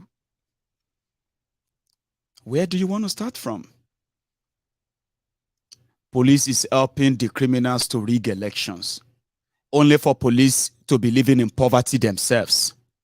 And then police will be threatening to go on protest if the politicians they rig election for fail to pay them better money, which they will never pay them. When election comes again, the police will be ready to rig elections for them. They don't even fear men of God. Say, okay, this person is a man of God, though, more respect them. They have no respect for anybody. It is a crime scene. Election, my put. Without uploading, you are going home. You are leaving us, INEC. I'm shouting, the world should hear us. It's wrong, it's not fair. We are told that it should be uploaded. You made mistake in presidential election. You won't make mistake in this one.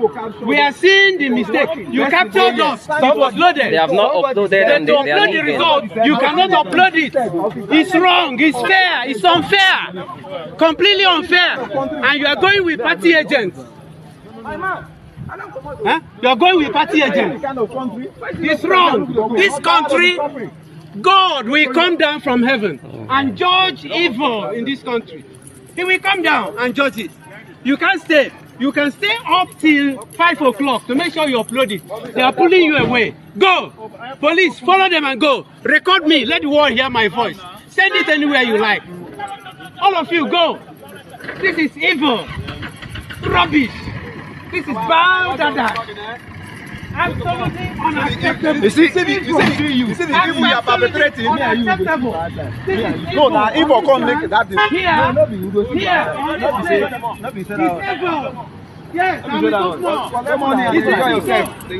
This is evil. Evil in the land. It will not work. All of you, it will not work. Without uploading. God will come down from, you know, I told you, they don't have respect for but God, bow. These ones don't operate. They don't operate in that. So where do you want to start from? Where do you want to start the healing from? Where do you want to start fixing it? Where exactly would you start from? So that's why they said that if you change leadership, maybe you change all of that. No, I don't think so. No.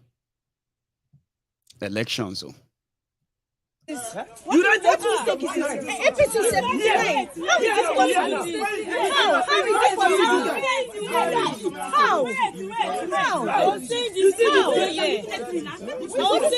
How is this possible? APC 79. Labour Party 79. In this place. APC 79.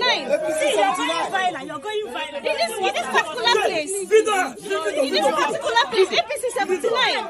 I kept asking you. I kept asking what is going on. Why were you moving up and down? Why were you moving up and down? What is your work? Why were you moving up and down? Why? Mistake. Why do you make the mistake What mistake is this? Even the people who have been victims of bad government, who have been victims to the point that they are falling into the bracket of that poverty capital of the world. 140 million Nigerians living in a multi-dimensional poverty. I'm talking about abject poverty. Then they get a job from the electoral umpire. We are going to conduct an election. We need to recruit people with cheap, payments. Or should I say with cheap pay. So then they go straight to the poor people that can read and write, even if you can't. Oh yeah, come and work for INEC. Come and rig for INEC. Now, they will sit down there in their little piece by piece, from the north to the west, from the east to Niger Delta, from the central to this, you know what I mean? Piecemeal. They will help the people who make them poor. They will help them falsify figure to continue in power. So where do you want to start from? Fixing Nigeria. From which particular part should we even take the step from so that we can begin to monitor any progress at all? Where do you want to start from? The people, the politicians, the police, the market men and women, and everybody who is trying to take advantage of one another? Where do you think you want to start from? I kind of keep asking myself that.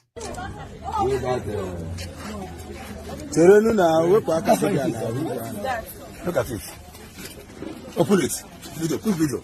Put a video too. Video. See what you did. You? No, but you did APC to us. Madam, number one. Can you see it? Hello, come and see. Come and see. Video. Three of them. Look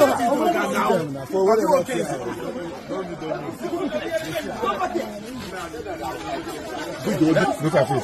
An INEC official. Look at it. Videoing. Look at it. Look at it. Videoing APC throughout. INEC officer. Videoing APC throughout. APC.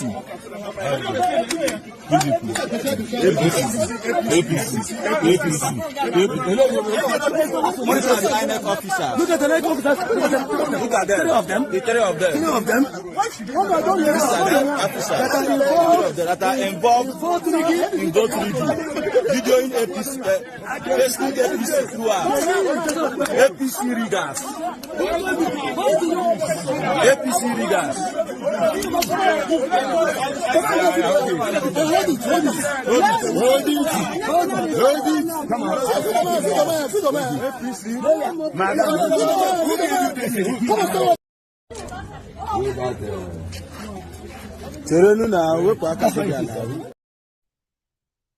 They caught them in Imo State with already thumb-printed ballot papers for APC. Did you see how they look like? Where do you want to start from? Can we please begin the conversation around if you still want to be part of Nigeria or not? Or if you think that is never going to happen, when we just have to live with what will happen next. To your tent, O ye Israel. Maybe that will be the end goal. But anyway, like I said, I'll take calls tonight. I'm going to throw it open. So, as you are trying to kind of manage your anger and all that today, I want you to also at the same time, like they say, if we cry, we suppose they see. We know, crying doesn't automatically make you blind. So what I'm going to do is that I'm going to implore you to take a moment. If you are watching me on YouTube, where we are substantially present as we speak, you can take a moment and go there right now and like that video. Also, if you want to subscribe, you will need to sign in into that your YouTube account or YouTube app. Check it. You can sign in with your email, and then you'll be able to like, share, or even comment and all that, and your comment will stay even after the program has ended. So I'm gonna go make myself another cup of tea. Okay, when I get back, I'll take calls before we go tonight. Okay, thanks a lot. Yeah.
Nice one. I have a caller that has been waiting there. Let me see if hello, sir.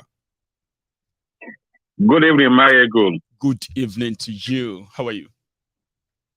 I'm very well, thank you. My name is Ben. I'm calling from Lagos. Oh, Ben. How is Lagos today? Well, I'm a week. Are you there? Everywhere. I mean, yes. Can you hear me? Okay. Yeah, I can hear you. So Lagos is my area. Yeah, okay. I think the network was acting up earlier, but now you can continue, please. We cannot hear you, please. Oh, okay. That's fine. Thank you. Yes, sir. So my area is calm. My area is around Kosofe, Magodo area. Right. And let me say one thing. I'm so addicted to your program and my data. In fact, anyone I miss, I'm always go back. When you start your live program, I miss a minute. I will go back. I won't join the live. I will go back and start from the beginning and finish it up. Right. You see, I want to say something. Please. You're just not because you're here. You're just a wonderful person. Thank you. You have taught a lot of people. I'm an Igbo guy. I follow you. You know, and you are calling it the temple of the truth, and that is what it is. That's it. You see, what have kept us the way we are in Nigeria is what we saw last Saturday. It's unfortunately, you see, the illiterate and some of the elderly ones. You see, the illiterate and the elderly people. I'm talking about the Yorubas now. I'm coming about the Igbos too. I'll come to that. You see, the uneducated Yorubas and the elderly ones are the people causing problems in Nigeria with the Igbos. If you come to the Igbo side too, the same people, the people that keep telling us what happened during the war, that betrayed these people, and the uneducated ones. You see, an average Igbo man wants to leave Nigeria because he knows, and they know that they are not wanted. What keeps Nigeria together is the hatred of the Igbos. I am telling you, if an Igbo man lives today, Yoruba will not want to live with ourselves. Like Yoruba will want to go there. I can confidently say yes to that because go on. They will want to go. What is binding, keeping Igbo, all the whole ethnic group together is the Igbos, and everybody is afraid that what Igbos leaves, what becomes the problem or the situation with Nigeria. But having said that, I will tell you that the elites in Igbo land are our problem. Those, there are few, the people who are benefiting from the system. You see, Nnamdi Kanu today is inside the prison. They're not talking about him. They are not. Everything that this guy has said is the truth. They have so much problem with the way he said them than what he said. Yes. Do you want me to say, I'm glad you mentioned him, right? Do you know that today, when I was making my few other researches for my points and all that for this broadcast, then I stumbled again. I stumbled on something which I have mentioned on this program before, that when Nnamdi Kanu met with these Igbo politicians and governors in Enugu that year, led by Devumai of Ebonyi, they were expecting him to make personal demands. Nnamdi Kanu was asking Igbo leaders to dredge River Niger, to upgrade Owerri Airport to international airport, to revive moribund companies, industries in Eastern Nigeria, to provide steady electricity supply for the people of Eastern Nigeria, to upgrade Enugu International Airport to real international airport, to build functional rail lines in the southeast and south of Nigeria. These are his demands. Documented. He said, operate Port Harcourt and Calabar seaport at full capacity. Upgrade primary and secondary healthcare system. This were his demand. You see? They were shocked. That was it. Yes. They were shocked that he didn't make any personal demand, and they told him they will see him again. That was when they sent the Operation Python dance. But guess what? Their propaganda. They wanted to assassinate him. To kill him. If he's not going to accept anything, they'll kill him. Exactly. Now they are now blaming him. They are blaming him. Blaming him for escaping his murderers, his killers, those who want to come and his assassinators. That's Nigeria. You see, my brother, I always follow you. You see, what is happening now is ethnic profiling. You mentioned about the Jews before. I started from the beginning. About the Jews. That is the way they are being profiled. And the world is watching. You see, this thing is happening now. You see, everybody will keep calling about international community. They don't care about you. They don't care. You know why the IPOB started using the self-defense and started carrying arms? Because that is the only way they can draw attention. Get the attention, I know. Nobody. That is the only way. And they want every Igbo man to be subjugated, to be begging, to be everything. But no matter God how much they are, this is my concern. See, over time, despite after the war, despite being profiled, the Igbos are still those who have shown the template of true Nigerians. They are those who can live anywhere and everywhere. In fact, we have this saying. They say anywhere you go to and an Igbo man is not there, that place is not safe for you. You should leave. That's correct. And that's correct, my brother. The Igbos are those you will find at every corner of Nigeria doing something. That's correct. You won't find all Nigerians at everywhere in Nigeria. Sure you get? No way. Well, I'll let you continue, Baba. Continue. One more thing. Let me tell you this. You see why it looks as if Igbos are dominating the commerce? Let me tell you what happened. After the war, it was an anathema. Igbos that are not wanted in the ministry, the federal ministry, in the military, anywhere. The only thing they could lay their hands on was this petty trading. And from there, they mastered it. They became so masters in the buying and selling. And at the same time, how many people the government does not employ more than people? More than I don't think Nigerian government, federal government, has up to 10 million people on their payroll. I don't think so. No. Nigeria is about 200 million people. The people who have the money are the businessmen, traders. That is where the money is. If you go into the ministry, unless you're stealing, you cannot make money. But if you leave a level paying grant for everybody to survive, I'm telling you, this animosity will not come. But one thing I want to say, I love Yoruba people a lot. I love them. I live in a Yoruba man's house. Very nice man. I've not had any issue with him. And a lot of people where I live, they are nice people.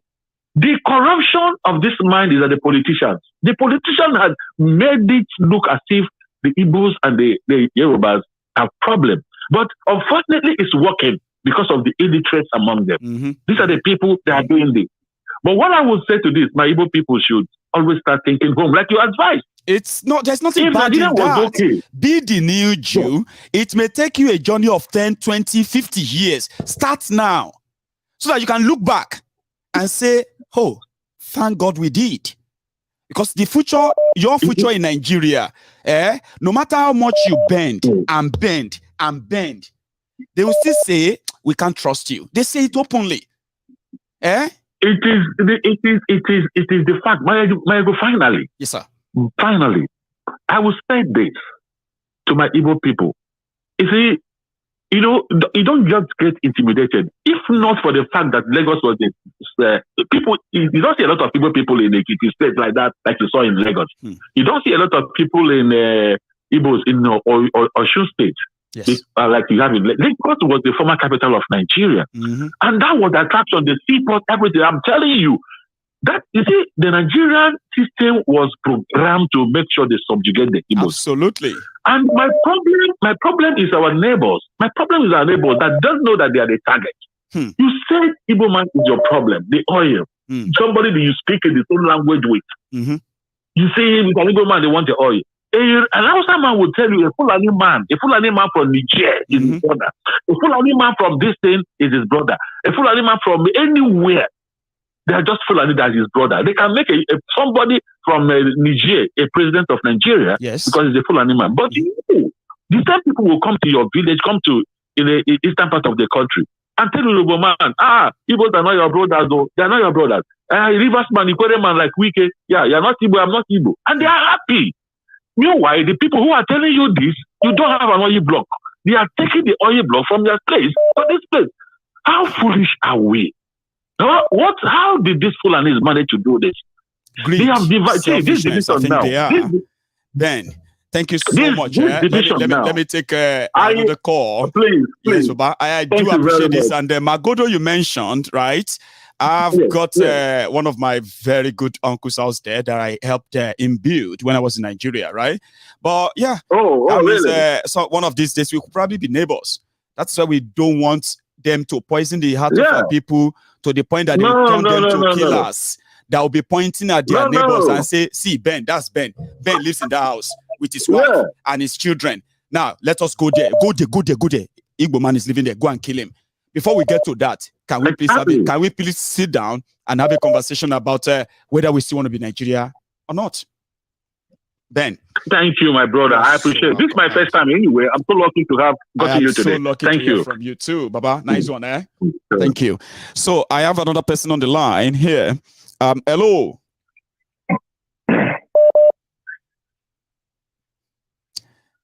Hello there. Hello, my Baba. Hey, you know the Baba.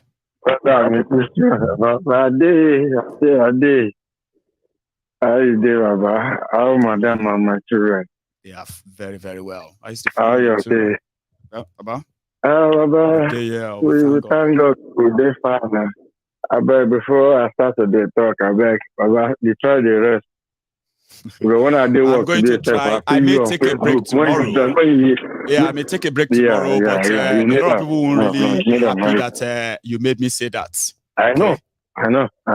Well, yeah. See, like I not to say me, like we know your movement and your waka, your stress, what you pass through, the family through, the school runs, the little people. Then I have to quickly run back as well. Run back to quickly and make put this together and make it as perfect so that you don't come here and feel like, why did I just go and waste my time on that guy's page? Waste my so you get like, you will still come here and you'll be like, wow, Mayegun, thank you. And I'm like, well, thank God I delivered. Now I can go back to my life again. I get that, Baba. Thank you. Thank you so much, Baba. You see all these things when they talk, we don't need tell them things. You know, I'm broken here, they use talk. Make Baba fire. All of us everybody go hear you. Because now we sabi be that. You don't dey talk these things. You understand me? Firstly, I don't know how evil we have to take quantify this Nigerian politician. Baba. And you see all their games. You understand me, Baba? I tell people, if I meet anybody for this London where they, my Igbo brothers, my Yoruba brothers, other tribes, you understand me? Who would they talk about Nigerian politics? I just tell them to come. Devil, I don't know devil, but devil, they fear Nigerian politicians. Baba, believe me, devil, if devil hear any Nigerian politician, either woman or man, devil said they fear them. Say, these people, because how on earth Nigerian politicians would tell me, see, Igbo man won't collect Lagos. Person way in mama be Igbo, in papa be Yoruba, no they qualify to contest for election for Lagos State. Baba, make I hint you one little story about me. We have never hinted before. This man, African Wahala. Yeah, I beg. If you hear me, you go let me give him my number because it's like another. Now my brother from another mother. You know what I said? Please. My Oga where I learned how to sell spare parts for in hand. For Ulu Street for Ikeja for a year and 4 months. He's from Upo village in Newi. I know that Upo in and out. You understand me? My father area where from grown up for Ikeja area too. I was given a chieftaincy title from the Igbo people there. What's the title? They call them. That is the title is Eyindi Igbo 1. Eyindi Igbo 1. Yeah, that is the friend of the Igbo people in our community. That's beautiful. But the red cap would then give me, he did my house for London here. I did tell you, confirm. Anybody want to confirm? You understand me? That is the kind of relationship we Yoruba and the Igbo have. Do you want me to also quickly bust your mind a little bit, bust your brain, Do you know that as much as they have made this about Igbos, all of their hatred and all that, do you know that from what I heard and the image I have seen, Nnamdi Kanu's father, when he was alive, he was a king. This Tinubu, where he was trying to make his building bridges across the Niger, got a chieftaincy title from Nnamdi Kanu's father, from their own community. The same place where they won't kill Nnamdi Kanu that day. Can you imagine that? But you will think, but you know that they did all of that for political, or so that they can use it politically later. It's done all of that for the past, right? They don't give a damn about that. Does that mean that they had no relationship or something that they now? Baba, these people don't have conscience. They are evil. It's all about them. That is why I'm using this opportunity to beg my Igbo brothers, my Igbo sisters. You understand me? Let's not be divided with all this bigotry they are selling to us. You understand me? Because at the end of the day, I said something last week. I said election will come and go. But this thing they are selling to us will break many homes if we are not careful. You understand me? But me, I'm married to an Igbo woman. I'm not saying because I'm married to an Igbo woman. My wife children is half Yoruba. Your child now half Yoruba, half Igbo. What are you going to tell her? I mean, how are you going to explain to her? I've said the times without number. My son, inside in British passport, inside in birth certificate, there is Obina there. Tomorrow, if you grow up and somebody in that Lagos, where I was born and brought up, where your papa still have his own street and the house in Ikeja, the art of Lagos. You understand me? So somebody will now say, because you have a Obina inside your birth certificate, you saw Obina inside your information, inside your profile. I mean, so for that reason, you are not entitled, and you are not Yoruba enough. No, you are not Yoruba enough. All of them, go and check. They have Yoruba blood in their traces. Tinubu's grandchildren, they are half Yoruba, half Igbo. What are you saying? They know that. They were sharing they are sharing Sheyi Tinubu's photo, knowing that his wife is Igbo. Their children, they are half Yoruba, half Igbo. But like you said, they don't have soul. They don't care. They don't care. So we should not be listening to what they are selling to us. Thank you please, so much. I'm using this platform to bear everybody. Please. And for the family that are trying to divide, please, everybody should just manage his wife, his husband. And just wait for this whole tension to go down. The people that they are trying to kill you for. The election will come and go. They will soon start dealing with them. They don't care about us. They will soon start dealing with them. That they will no longer remember you with this or that. But you know the funniest thing is tomorrow, after this election, these people, APC, PDP, people supporting Obi, tomorrow, Baba, they will still sit down somewhere in the club. They will use us to drink wine, laugh, eat chicken. Their children will still marry each other. They will attend each other's parties. So why? We should please. Thank you, Irumale.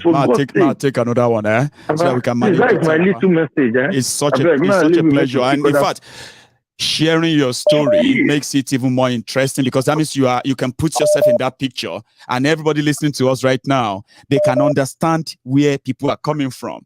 What you are about to start, a lot of you you have no idea what the end will be. Hello there. Hey, Mayogu, how are you? I am very well, sir. Thank you. How are you? Fantastic. Nice to hear you again this evening. It's a pleasure. All right. Yes, sometimes, where this thing's been going on now. We have come to the end of the bus route. Really? Yeah? Yes, we've come to the end of the bus route. And the situation will come to the end of the bus route. There has to be a solution. Before everybody starts the issue now. Go on, sir. The issue is, you look at what happened. Imagine when this man become the governor of Lagos State, Tinubu become president. Because it's a direct direct unleash mayhem directly to the Igbos. But that's why I called it Igbophobia 2.0. Whatever you have experienced under Buhari right now, whether you want to admit or you don't want to admit, I have a promise for you. With Tinubu, you're going to experience triple of that, and there is no way you can keep it. More than triple. Even you started. So, but today I am appealing to these our neighbors. You made an important comment. Yes. I'm appealing to these are neighbors, yeah? Yeah, please. Niger State, yeah, Niger Delta, River State, yeah, Edo State, yep, River State. These people, they have to understand that definitely the Fulanis the Nigerian army are coming to this our territory to unleash mayhem. It will start soon. There's no going back. But they have to understand there is no separation between we and them, that these people are coming for all of us.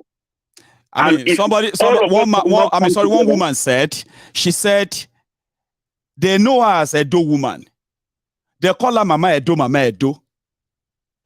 And some of those boys, they buy things from her hand.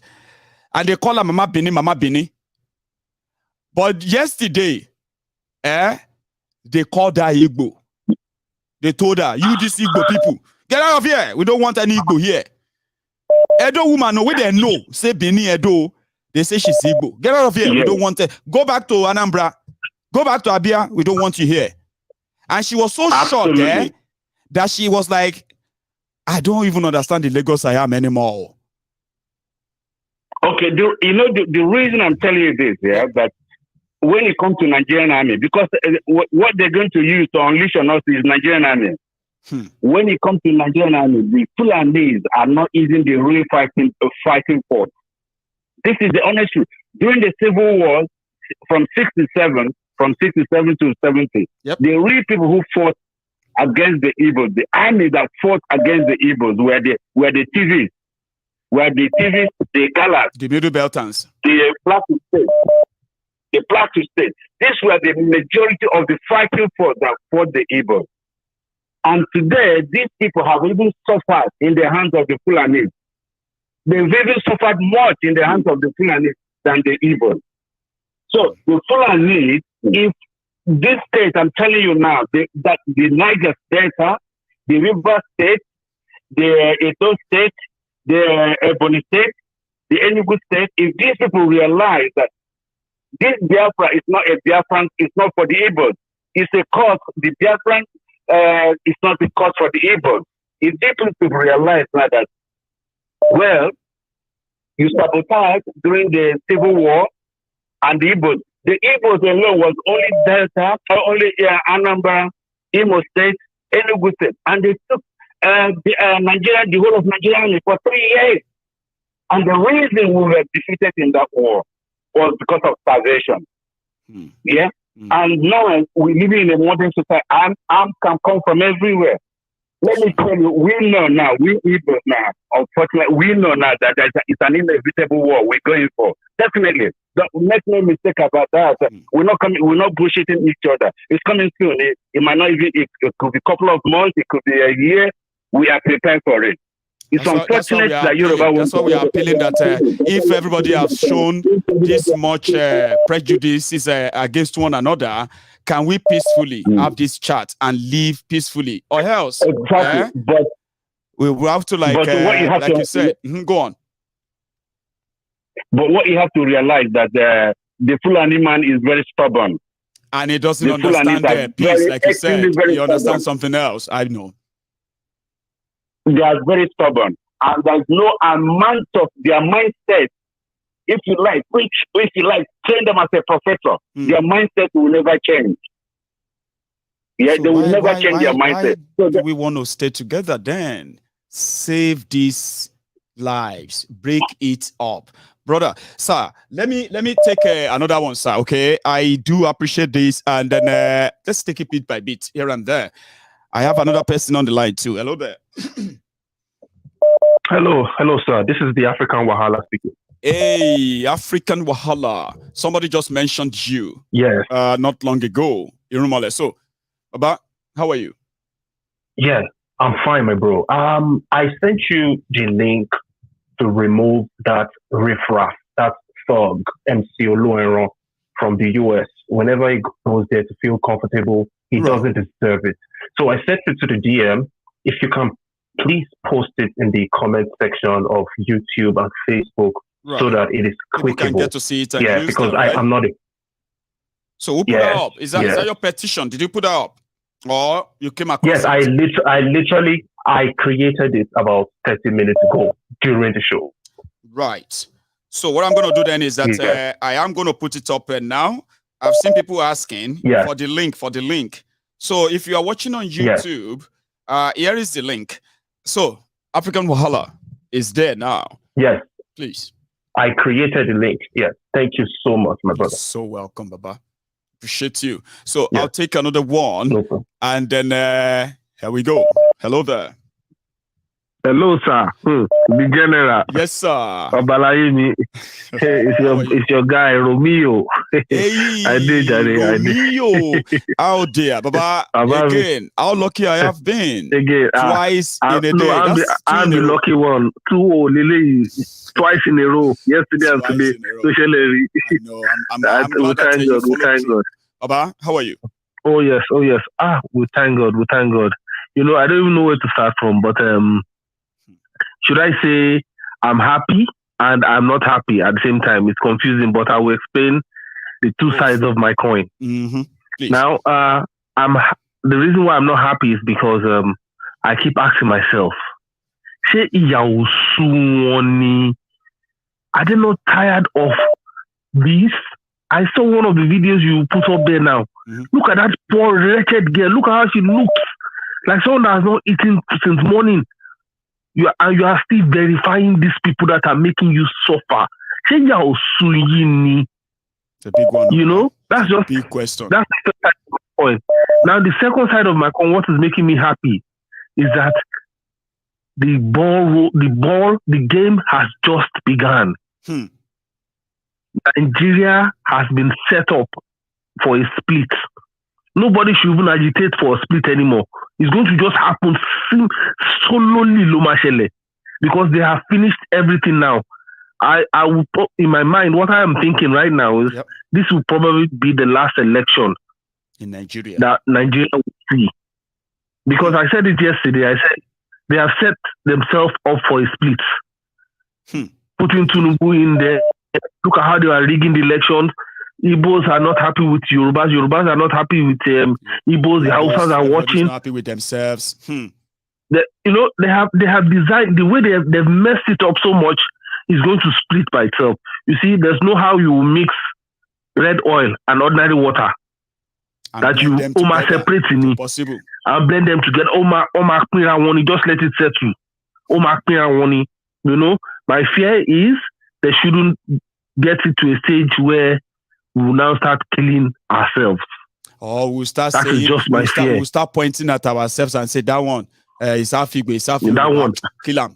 You see that house there, in that house. Yes. Kill him. You know, exactly. Burn them down. That is my fear. You see that man? That is my fear. Taxi. You know what I mean? We are going there. Yeah. I mean, today, if you know what happened today in Lagos, Baba, I can't share the video here. Our broadcast last night, YouTube had to contact me to say they need to put 18 plus on the video. I said, but all my videos are for 18 plus. They are not for kids. They said, no, they just have to put it on it because there are some things there that they feel like if somebody's not 18, they should not be listening to it. Sure, you get that's why I can't bring those videos now. What they are doing in Lagos today, but they are shooting people. Police are working with Agberos. Agbero are carrying AK-47. Go on to my Egun's Diary Political on Facebook. You will see one of the videos there. Others I can't share them. They have won, Romeo. They have declared GDO, but they went after the Igbos in this part, and they were shooting them. And the Igbos also they regrouped themselves with planks, with cutlass, with this. We no go green. Agberos are carrying AK-47. Olopa, police is also moving with them, empty-handed, no gun, no nothing. Agbero, AK-47. If you even go and look at these policemen, exactly. Agbero ni won. The police, the Nigerian police, if you go and trace their history back, the secondary school or primary school, Agbero ni bubu won. You know, it's an Agbero person that will say, yeah, bring something. They know what to do to you, to rob you. Is that not what the police are doing? So they are Agbero themselves. So they understand the language of those thugs. So especially they call me. Yes, exactly. They understand the language of those thugs. Everybody, you see, my advice for the Igbo brothers is, like you said earlier on, they should start setting up their mind. I mean, they can create a in fund. Lagos. These guys are billionaires. The money they've made in Lagos, sure you get. They can use and then direct all them developmental fund, direct them into critical structures in Eastern Nigeria. Exactly, in Eastern Nigeria. And see what will happen. That you don't need Nigeria. You don't even need their law or anything. Pull your resources together. At all. You know what I mean? Go on, Baba. You know, so all the funds they have, the Igbos are rich. They've made so much business. They've suffered enough. They've done good business. What is power? They should now think deep and pump that money back into the Eastern region. Let them be doing their Agberoism there. When the time comes, as people are getting wise every day, from what you have been doing to them, you have been telling them this. People are listening to you. You don't know. I know. I'm beginning to believe that a lot of people are actually listening. They just that my guy. The guy is making sense. So he said this thing a year ago now. Is it not happening now? Boys, let's wise up. The people are now talking. They're talking to themselves. They've seen how blatant the rigging in Nigeria is. And they are where asking nobody fears social media. They don't care what you put on Ngotomba Sony. You know, it is just, well, for me, I'll just say, let me give another chance. Thank you so much. I'm happy what is happening right now. And I will sit back and keep watching them. You know, when it's going to split, everybody face warrant. Thank you so much, Baba. Like you said yesterday, on my breakfast last. The breakfast is about to be served. Everybody go chop breakfast. Thank you, Romeo. You don't cast last. Everybody go chop breakfast. Hello there. Hello, my ego. This is Windy City. Hey, Windy City. Like all you veterans, when the conversation is really, really kind of serious, you always endeavor not to miss it. The contribution. I appreciate it. I'm telling you. How are you? Let me just lie to you right now. Please. I'm speaking from my office. My job is on the line. If I get caught, so I'm going to be fast. Okay. Right. Well, now, if you have faith, sir, if you have faith, for the next 5 minutes that you're going to be here, you shall not be noted or. Don't worry. I covered the whole area now. Let's talk. Yes, you are my GO. You have faith. Now, you do have faith. Yes. That nothing is going to happen, right? Let's talk, sir. Yeah. Oh no, it's Sunday, so nice. There are no big wigs are not here. Listening while I was at work, I'm still at work, and it just touched me. You said something a few minutes ago that they declare. I didn't hear the news that they declare Lagos for Sanwoolu, right? Almost now, if they haven't already. Okay. If that's the case, what you said from the beginning that these people, they have to put everything together, the Igbos, because I don't think they have future in Nigeria. And anybody, either you're Igbo woman, marry Yoruba, Yoruba man marry Igbo, you think twice. Let everybody think twice. Because now, my girlfriend is Igbo. And we don't have kids, but I can guarantee you nobody is going to outcast my kid. I mean, they would have to face me first. Anybody who is going to face my children and tell me that my children are this or that, you have to deal with me first. Trust me. You would have to deal with my ego. I will live and die in America. I tell you that before anybody will say, "Oh, your mama is Igbos, your papa is from Aroki," because I'm from Osun State. So, so I would rather live and die here. Well, I think that's what they want to achieve. But when we get started, I still strongly believe that just like the narrative of Olowo Layemo, Olowo Lagba, instead of people with questionable source of wealth, never to actually make it public or brag about it. We, for the sake of our children, we should know this, that we must fight. It's very, very appalling. I've been watching. Because when they achieve what they want to achieve, sir, when they achieve what they want to achieve, maybe they are going to have to kill all our children who are product of intertribal marriages. No, because I think that's what we actually make them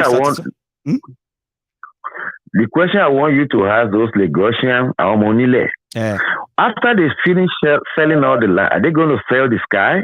No, they will start selling the ocean. So, Oníyà ló máa jẹ tójú. Okay, Oníyà ló máa jẹ tójú jẹ́ fún ẹ lówó àwọn ará òkè kí n tó máa lọ. Wọ́n pò kọ́ ọ̀yà kalẹ̀. Wọ́n ní kó lóṣù wa mú olómi orí ẹ̀ ló ń fẹ́ mu. Ta ló fi ta bẹ́ẹ̀ lẹ̀ fún? Àwọn ará Èkó ló máa jẹ ìyà. Wọ́n á jẹ ìyà yẹn. Ayé á gbọ́ ọ̀run àmọ́. I just wanted to, put just a little bit of input. Because I heard that you're not going to be on tomorrow. You'll probably be resting. I haven't said that. I said Irumole is making me say that. And a lot of you will be like, did he just say it's not going to be on tomorrow? I haven't said that. You don't know. I woke up 6 o'clock. I was checking my phone. Where's my ego? Where's my ego? When I was driving to work, that was when I get the notice. I said, okay, fine. Yeah, that's it. But the only thing that touches me was the way they treated these people. It's really, really unfair. It is unfair. Forget about the election. Forget about the election. Election will come. Election will go. How are we going to relate with ourselves?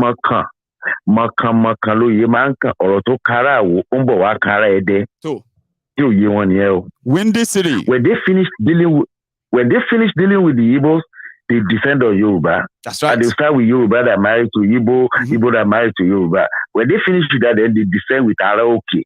So you understand? Go back to your Araoke. Go back to your Ondo. Go back to your Oshun. You don't belong here. If you want, leave them alone. Thank you very much for hearing me now, and thank you very much for what you are doing. And thank you so much for the support. Appreciate you. Thank you, sir. I appreciate you, man. Thank you. Bye-bye. I appreciate you too. That's a Windy City from the United States. Give me a sec. I have another caller. Sorry. Hello there. The General. Yes, sir. How are you? Baba. This is me, Ayo from California. AY from Cali. How you doing, Baba? Yes, sir. I'm not really happy. Please share with us. I'm not really happy at all. I know. I've been trying to call for the past 3 days, 4 days when all this madness has getting to the top of the pyramid. And I'm happy you got through tonight, Baba. All the things that has been happening, even starting from like the whole Gbadebo issue and all that, all the way stretched into what we are dealing with today. Me as a person, right? I'm a true Lagosian. God bless you. All right. I was born in Igaidu, Goron.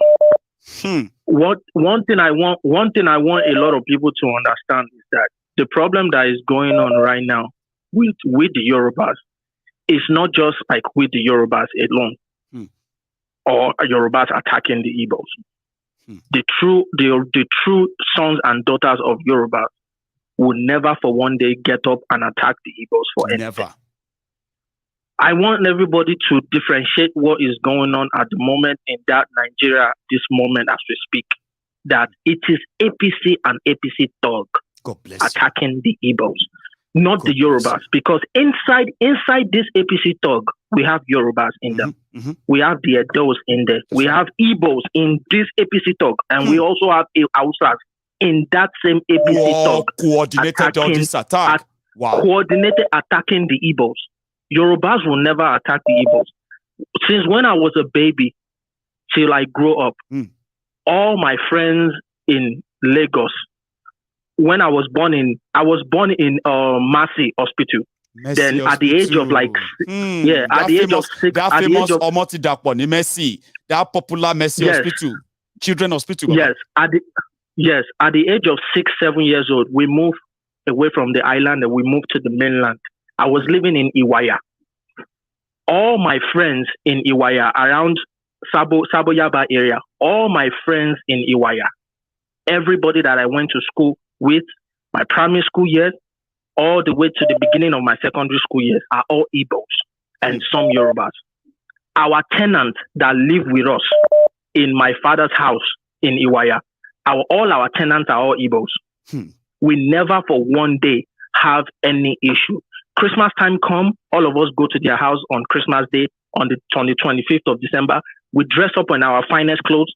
We eat ram, we eat goat, we eat chicken, we eat jollof rice and everything. That's right. Anytime we have eat, they come to our house, they wear their regular clothes, they forget about their Christianity, they forget about their beliefs, they come to us. We all sit down together on the mat, we kill the ram together, we all eat together. That is the Igbo that I know. The Yoruba Igbo relationship we all grew up with. That is what we all grew up with. And it has already been embedded in us.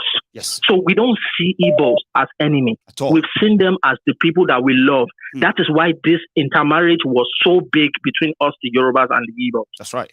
And forever, that is how it's going to continue. Amen. So I want to apologize to all my Igbo brothers and sisters. I understand like the way everybody are feeling right now. They totally have the right to feel the way they feel.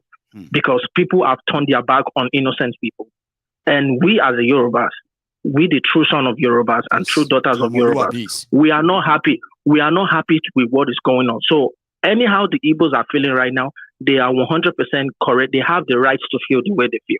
God bless you, Baba. You know what I'm saying? Because if the same thing happened, to me, I will feel like that's that. That's what I said. So like if all of us here, let's take Igbo out of it and put Yoruba everywhere you see Igbo. Just put Yoruba there. You and I, as we know, we can't take half of what we have read and seen. Absolutely. Them subjected to. If we are being honest. Absolutely.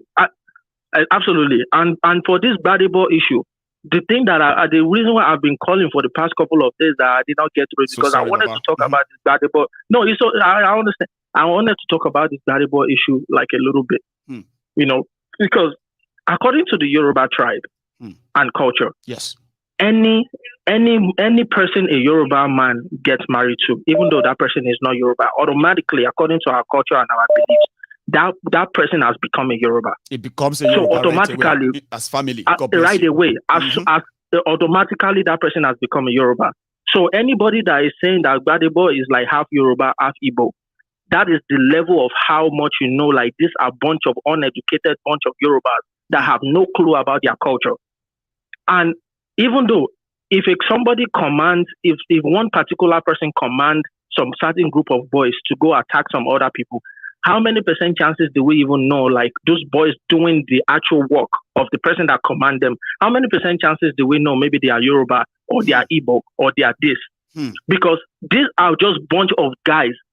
Togri in Lagos. Given a task to carry out. Togri in Lagos has become a financial institution. MC Oluomo has become the Minister of Togri Affairs in Nigeria.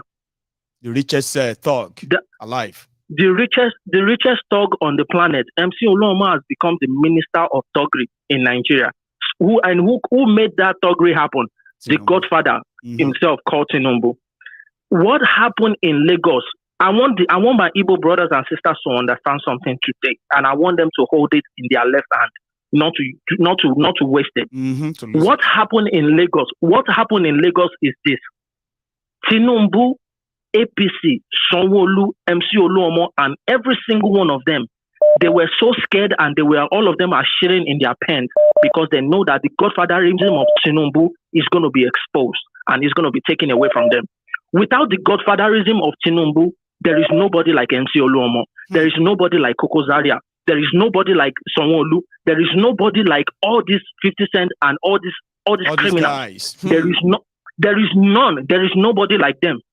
The Yorubas, we are the true young generation of Yorubas that I am part of. And mind you, I'm just 33 years old boy. The young generation of the Yorubas, it was all of us that we stood up like no way to hell with the godfatherism that is happening in Lagos. And it's just unfortunate that Gbadebo was that one figure that spearheaded it. But everybody are saying that because one of the things people said. You know, one of the things people said. They said that knowing the names of all these guys in APC, that 90% of them are not from Lagos. That there is actually a sort of a state capture that has happened since 1999 in Lagos, where indigenous people of Lagos they have been seconded in Lagos.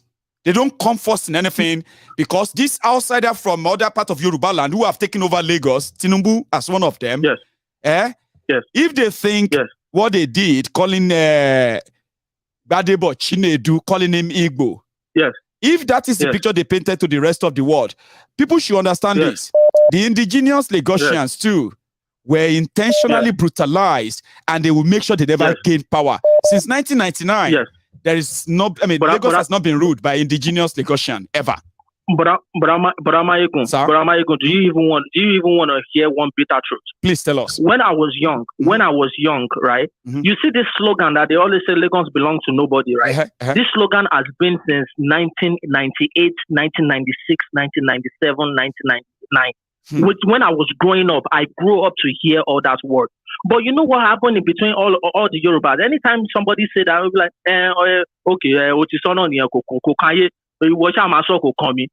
your Lagos belong to nobody. That is where that word. Nobody's land. The joy is our land. With the true indigene of Lagos, we just laugh at it. All right,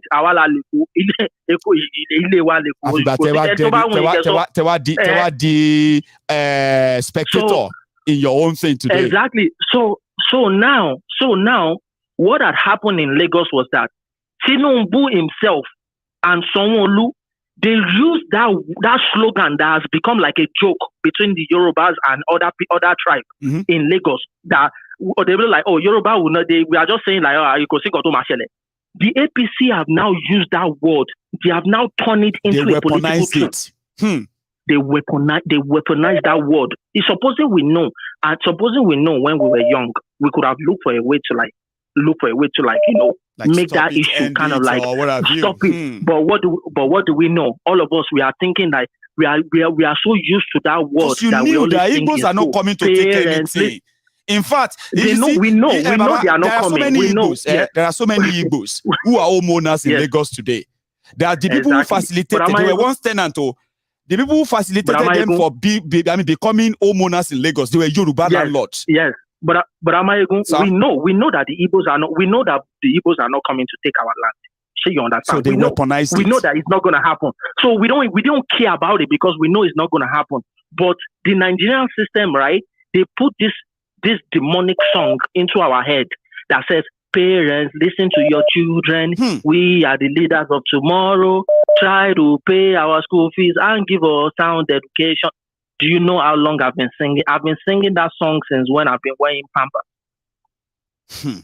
And I'm 33 years old, and it's still like that. Nobody's listening to you. No parent is listening to the children anymore. Rather, the parents are telling the children to follow the same path they followed that brought us here. But Amayegun, now the parents are the one. They are the parents are the one that are now preaching this Igbophobia to the young generation that they were. You see the destruction that is going on. So I just want to apologize for all my Igbo brothers. You are a gem, and I'm so lucky to hear from you tonight. All of us are lucky to hear from you. It's been wonderful night so far. Everybody have spoken amazingly. You are one of them. Thank you so much. Stay safe, Baba. Yes, thank you. So I'll take another one here. Hello there. Yes, sir. Can you hear me? Good evening. Good evening to you. And I greet you. We are meji ma to no ni o, but we manager mo or meji fe yon kan. Baba, how you doing? Baba, well, o ti pẹ́ tí mo ti pè mo máa ń try no and mommy get through. Go easy.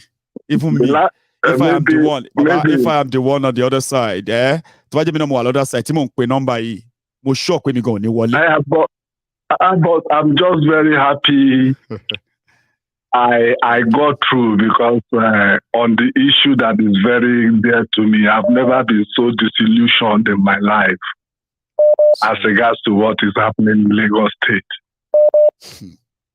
Mayegun, I greet everybody that has spoken. Oh, everybody has spoken well. That's right. I greet you. I appreciate all their comments and everything.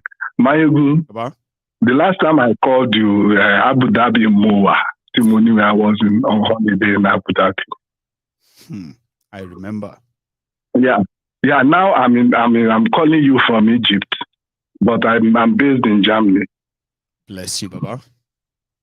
Yeah. Today I went through to see the Valley of the Kings. If you try to go to Egypt, with family just go to that museum in Egypt, in Cairo. Right.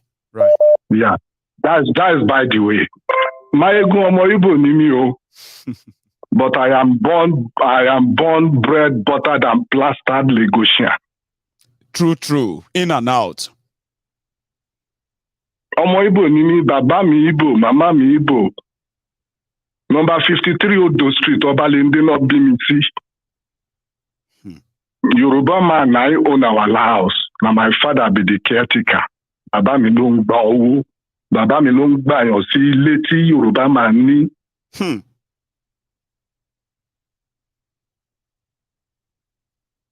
Kò sí egungun tí mi ti lọ wò nílẹ̀ Yorùbá. Ọ̀ṣun State ni o, Ibo ni Ogun State o, ṣé Ìpẹ̀rù ni o, ṣé ilẹ̀ Olújì ni o, Ibo ni mo ti dé. Mayegun wo tó ń ṣẹlẹ̀ lẹ́kọ̀ọ́. Ọmọ Igbo ló ń bẹ sọ̀rọ̀ àwọn Yorùbá bí kò máa gbọ́ mi o. Ọmọ Igbo ló ń sọ̀rọ̀ yìí o. Èmi gbẹ́yọ̀ lẹ́kọ̀ọ́.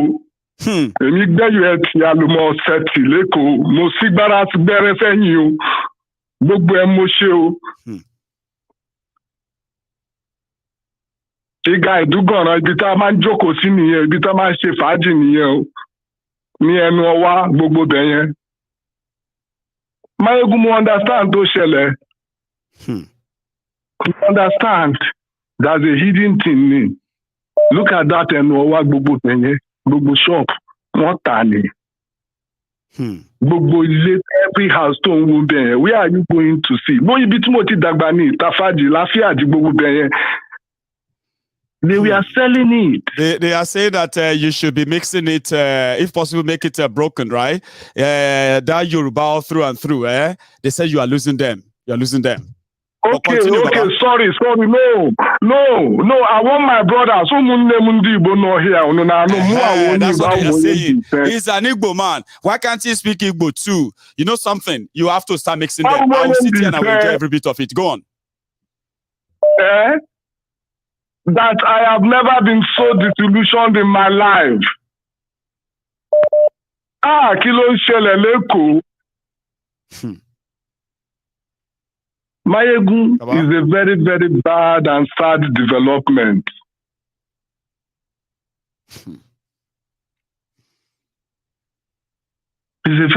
In Nigeria now, if you go and look at the statistics too, you said it last time.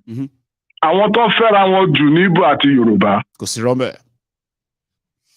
Àwọn tó fẹ́ra wọn jù nílùú yẹn nìyẹn.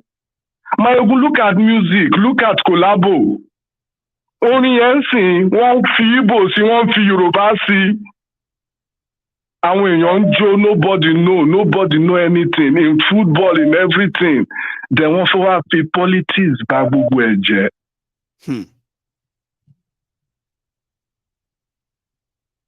let me allow other people to call. I mean, I'm happy I earned my due. You know something? When I spoke earlier, Baba, other people hearing, they said, no, Mayegun, leave him. We understand him. I said, okay, look at me.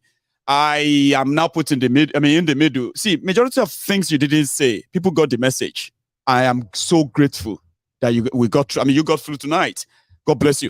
Now, if you are still here and you haven't really dropped your own offering, which is like this broadcast or subscribe, you can take a moment and do that. Here. Hello there. Hello, the general. Yes, sir. How are you? Baba Gio, good evening. You are so welcome. I mean, good evening to you too, Baba. What happened to our mandate? What happened? Baba Mayegun. Stolen name. And I remember we all agreed that it was going to happen. The only shocker we were waiting for was to realize that it was for them not to rig, but we expected them to rig. So there's no shock here. There's nothing to shock anybody. Maybe we forget one of the words you used to use, that injustice to one is injustice to other. So that's what is happening now. Injustice everywhere. Is injustice everywhere. Baba? Everywhere. Fire. Everywhere. Thank you for the good work. This is what I will contribute. Please. Maybe Obi can use this opportunity to use his mandate to bargain for Igbo people for referendum. He can use his mandate. Okay, Baba, if you don't want me to go to court to collect my mandate, are you going to give us referendum, or you let restructuring? You need to take one of the two. What are they going to do with this guy then? If you say restructuring in the face of Kolu, 1 second, don't go anywhere, Baba. Elon Musk is talking about constricting the journey from London to New York to 31 minutes. But unfortunately, the topical issue in Nigeria is restructuring. Restructuring my foot. Did you hear that? So maybe Obi shouldn't even present that as part of his request. Yes. Because they will just say it straight away. Restructuring my foot. My foot. That may not be a good idea, but go on, sir. Because with all these things now, that is the only thing he can use to name them. Because now, I like me, I do tell people, Nigeria cannot work. No. Nigeria cannot work. We are seeing it every day. And it's repeating itself. Like last time when we have our last discussion, is it on Thursday or on Friday that you do parliamentarian? So I have a chance to contribute my quota, and I say, okay, Gbadebo and what this guy Jandor, they should find a way and form alliance. I know. Because I know these people, they are big cats, big elephants. Yeah, now they're like big dogs. But all those ideas, I was reading all of them. Jandor should come together with Gbadebo. Do you want to hear the truth, sir? Do you want to hear the truth? Yes, sir. The plan, go. When they were planning the rigging, was to shock everybody. Whether they come together or not, the plan was to make sure that the vote of the two of them, where they are writing for them, when they had them together, they will not even reach half of what they are going to write for Jide. So when then this Labour Party, this Obedient came and they rattled them. So what did they do? They said, Omo, We will have to rig this. So there's nothing like trying to see if they can try. No. We must rig. In fact, they said the person that suggested the new plan to them said, let's put like Obi, let's put Gbadebo. I mean, let's put Gbadebo at third. Yeah, we just make sure that Jandor, that everybody can see that the obedient have overshadowed in Lagos. Abi, they will just put him second. They will just say Jandor scored 400,000, Gbadebo 220,000, then Jide Sanwoolu 900,000. So when you add all of them together, they will barely make half of the whole vote. But somebody advised them that they better not carry out such ace without involving Jandor. That they have to involve him or else, if he backfire, that's why they went with the old plan. Okay, just make sure that it's far distance from me, far, so that when people see the result, they will say, which court you want to go with this result? You are 200,000, is 700,000. How you want to do them? And that's exactly what they are going to push from tomorrow, sir. So whether they come together or not, they're not going to reach one because there was no plan for election. The plan was for. But go on. Rigging. Yeah. But do you know that Jandor, assuming that is what we are saying concerning presidential election, assuming all those strengths they pull for Obi is sure that they pull all those strengths for. The ball game will not be like this. Let's be realistic. Now in Lagos, if all those strengths they are pulling for Gbadebo, they pull it for Jandor, ball game will not be like this. But why? It will be yes, big fire on the mountain, right, sir? The question is why? Why not Gbadebo? Because they said Gbadebo has Igbo mom. And that's the problem. No. It's not. Baba Maegu, don't let us go to that area. In my own perspective, you know, Jandor is a APC guy before. Okay. Jandor is APC guy before. You know all the tactics. Yobani tabafe mobo Moses was sent to Egypt to deliver the Israelites. Moses is living with the Pharaoh before. That's right. He was raised in his house. Yes. He know all the palace. He know everything. In fact, so now Jandor have been living with all these people before. So he knows them very well. Yes, Jandor have his own thuggery too. Just let us be plain. Jandor also has his own gang too. But Gbadebo is not in that film. So that if Jandor is at the front, it's going to send a different ball game entirely. And he could face them fire for fire too. Right. Fire for fire.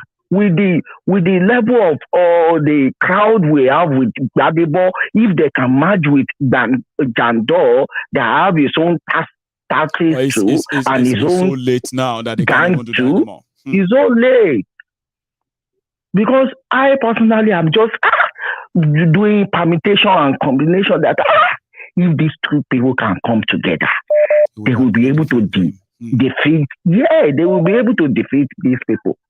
Because I know it's not a child play. It's not going to be it's not a child play. A walk in the park. It's not going to happen that way. It's not. I know. Thank you so much. Thank you. Thank you for your work. Thank you, sir. Thank you very much for at least getting through. I appreciate where you also take it from too, but we are all learning. That's one thing everybody can be guaranteed of on this platform. You can always learn from other people's views too if you listen. Sir, thank you very much, and you should have a good evening, okay? So I am going to draw my curtains because my time is almost up before I overshoot it again. But thank you so much to every one of you who turned up tonight. The sharers, the likers, the commenters who make the comment section more interesting. If you want to sign that petition on YouTube, it's quite there in the comment section. Please open it, and it's going to open to the other side and fill it up and sign it. I'm going to sign it myself.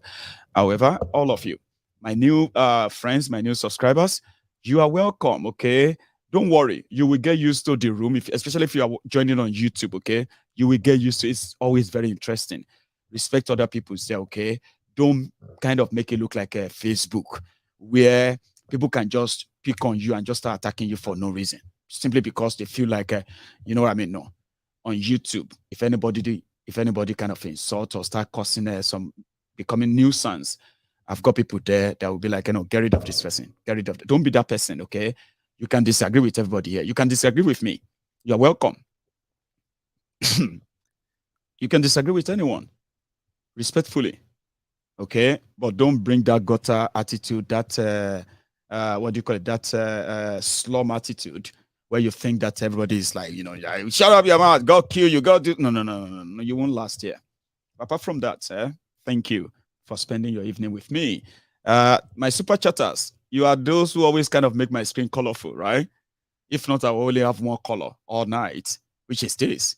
But when the super chatters comes on, then you start seeing red, pink, blue, yellow, and on. All of you are part of what makes this platform more interesting too. Thank you. I will see you some other time. Yeah, and this conversation will probably never end. We will continue to liberate and educate the mind of the people so that the politicians that are actually hunting to use them for their own selfish agendas, hiding behind a tribe, ethnic, religion, and some other things they use to divide us. We do our best to speak to the mind that wants liberation. If there is any enemy to be afraid of, scared of, they are your politicians. Not even the devil they told you about, the one you haven't seen, but you've blamed almost all your life. If you pay attention very well, the real devil behind there or against your life, the real devil after your life, the real devil after your family, your land, the real devil after your relationship and all that is not the Igbos, it's not the Hausa, it's not the Fulanis. It is your politicians who come from all places too. When I say it's not Fulani, you know why? Because we know the Fulanis that are making our life hell. They are called the Fulani terrorists, armed, hiding in the forest, and then they're committing all this crime. We know them, and we know their enablers. We know their sponsor. We know why they can't be captured. We know why they can't be tried. The people that are doing this to us, they are those who are pushing the messages and the rhetorics of, tribe, religion, and other things that they themselves don't even believe in. Before we start killing ourselves, before we finally pay for that one-way ticket to Rwanda, I will still use my own platform to tell you that the devil you should run from is that politician that keeps telling you somebody else is your enemy. They are your enemy. I think even if you can't fight them, run away from them. Stop feeding from their rhetorics. Everything they feed you is not in your own interest. Everything some of you are actually repeating, including what you are doing for them. None of them is in your own interest. If you think it is in their own interest, you coming together is not in their own interest. Staying apart is theirs.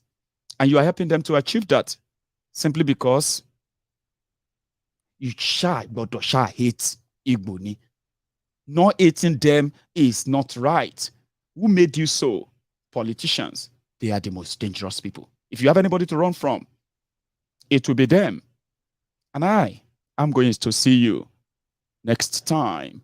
Please have a good evening, all of you.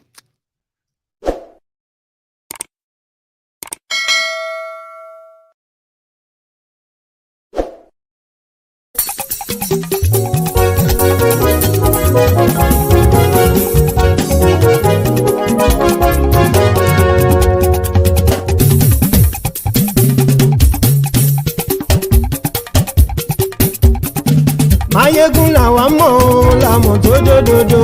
Mayegun dayari Mayegun number one.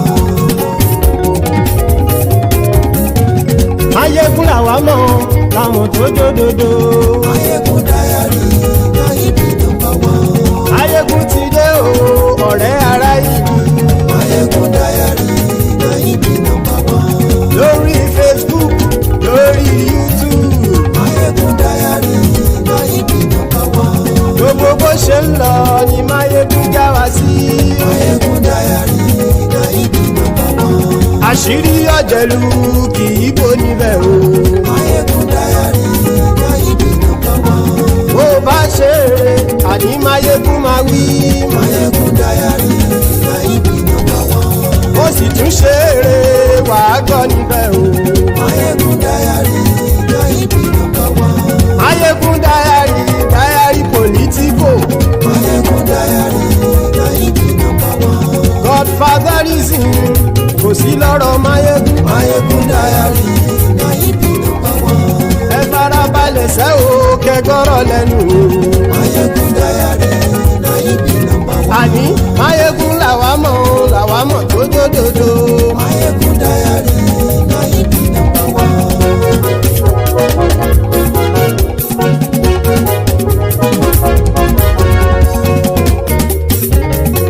Àní ẹ̀sùn ràkì. Máyégún ti dé. Máyégún ti dé. Ọ̀jẹ̀lú ẹ̀sùn ràkì. Máyégún ti dé. Àní ẹ̀sùn ràkì. Máyégún ti dé. Lórí Facebook. Máyégún ti dé. Àní ẹ̀sùn ràkì. Máyégún ti dé. Lórí YouTube. Máyégún ti dé. Àní ẹ̀sùn ràkì. Máyégún ti dé. Bọ́ bàbá gbé wúrẹ́. Máyégún máa wí. Àní ẹ̀sùn ràkì. Máyégún ti dé. Ijó ìgbádìyẹ. Máyégún máa wí. Àní ẹ̀sùn ràkì. Máyégún ti dé. Pẹ̀sìdó bá rúfin o. Máyégún máa wí. Àní ẹ̀sùn ràkì. Máyégún ti dé. Kí gómìnà kówó jẹ. Máyégún máa wí. Àní ẹ̀sùn ràkì. Máyégún ti dé. Ọlọ́pàá tí ń darí bá. Máyégún máa wí.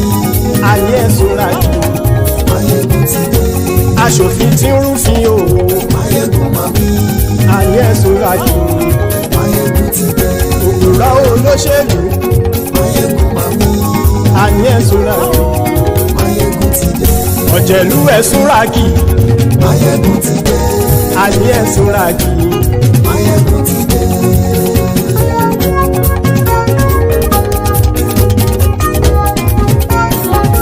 Máyégún ti dé. Gbogbo ọ̀jẹ̀lú ẹ̀sùn ràkì.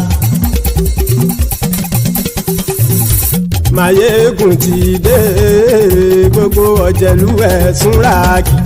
Ṣùgbọ́n ní bá ti ṣe èyí tó yẹ kí wọ́n ṣe, ọmọ bá dèrò ní fi wọ́n níran o.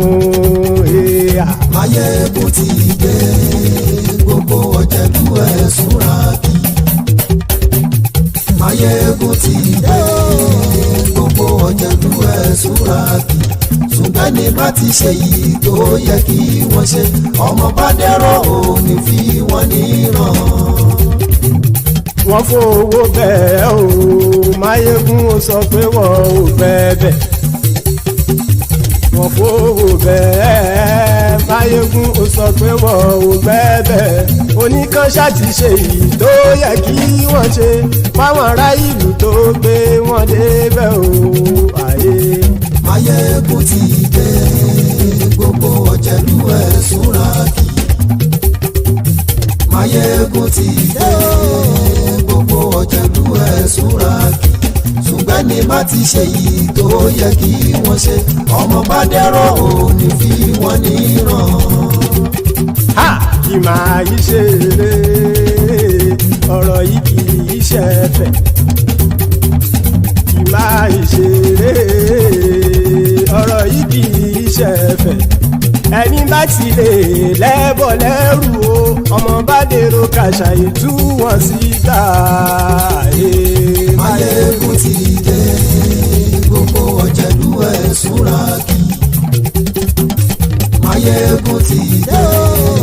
Gbogbo ọ̀jẹ̀lú ẹ̀sùn ràkì. Ṣùgbọ́n ní bá ti ṣe yìí tó yẹ kí wọ́n ṣe, ọmọ bá dẹ́rọ̀ ò ní fi wọ́n níran. Tẹnitẹni ọmọ Máyégún ọ̀rẹ́ ara ìlú mọ̀mọ́ ni mo fọlọ́hún sọ ẹ̀ bá kìlẹ́bù. Lóòótọ́ olódodo ìlú ọ̀tá ìlú mọ̀mọ́ ni ìwọ ṣá máa ń ṣọ́ra kò sì mọ́ bẹ̀rù. Bọ́tà ń lè rí bóníṣègùn lé káwọn mọ̀mọ́ fi ṣera wọn ni ó ti dẹrùn tí wọn ò gbọ́dọ̀ sì mọ́ bẹ̀. Èèpo ọ̀bọ lọmọ bá dérò tàjẹ́ ò gbọ́dọ̀ jẹ́, ó ti dọba lórí àbínú ẹni kò sì mọ́ bùyà. Àìsíwọ̀lú ní ẹnìkẹ́ ìgbódì ẹyin lábàrá o, ó kó ẹni tó bá dán o àkàmù. Máyégún ti dé. Gbogbo ọ̀jẹ̀lú ẹ̀sùn ràkì. Máyégún ti dé gbogbo ọ̀jẹ̀lúwẹ̀ súnra kì o ẹ̀yin bá ti ṣe yìí tó yẹ kí wọ́n ṣe ọmọ bá dèrò òní fi wọ́n níran o. Máyégún ti dé gbogbo ọ̀jẹ̀lúwẹ̀ súnra kì. Máyégún ti dé gbogbo ọ̀jẹ̀lúwẹ̀ súnra kì. Ṣùgbọ́n ní bá ti ṣe yìí tó yẹ kí wọ́n ṣe ọmọ bá dèrò òní fi wọ́n níran.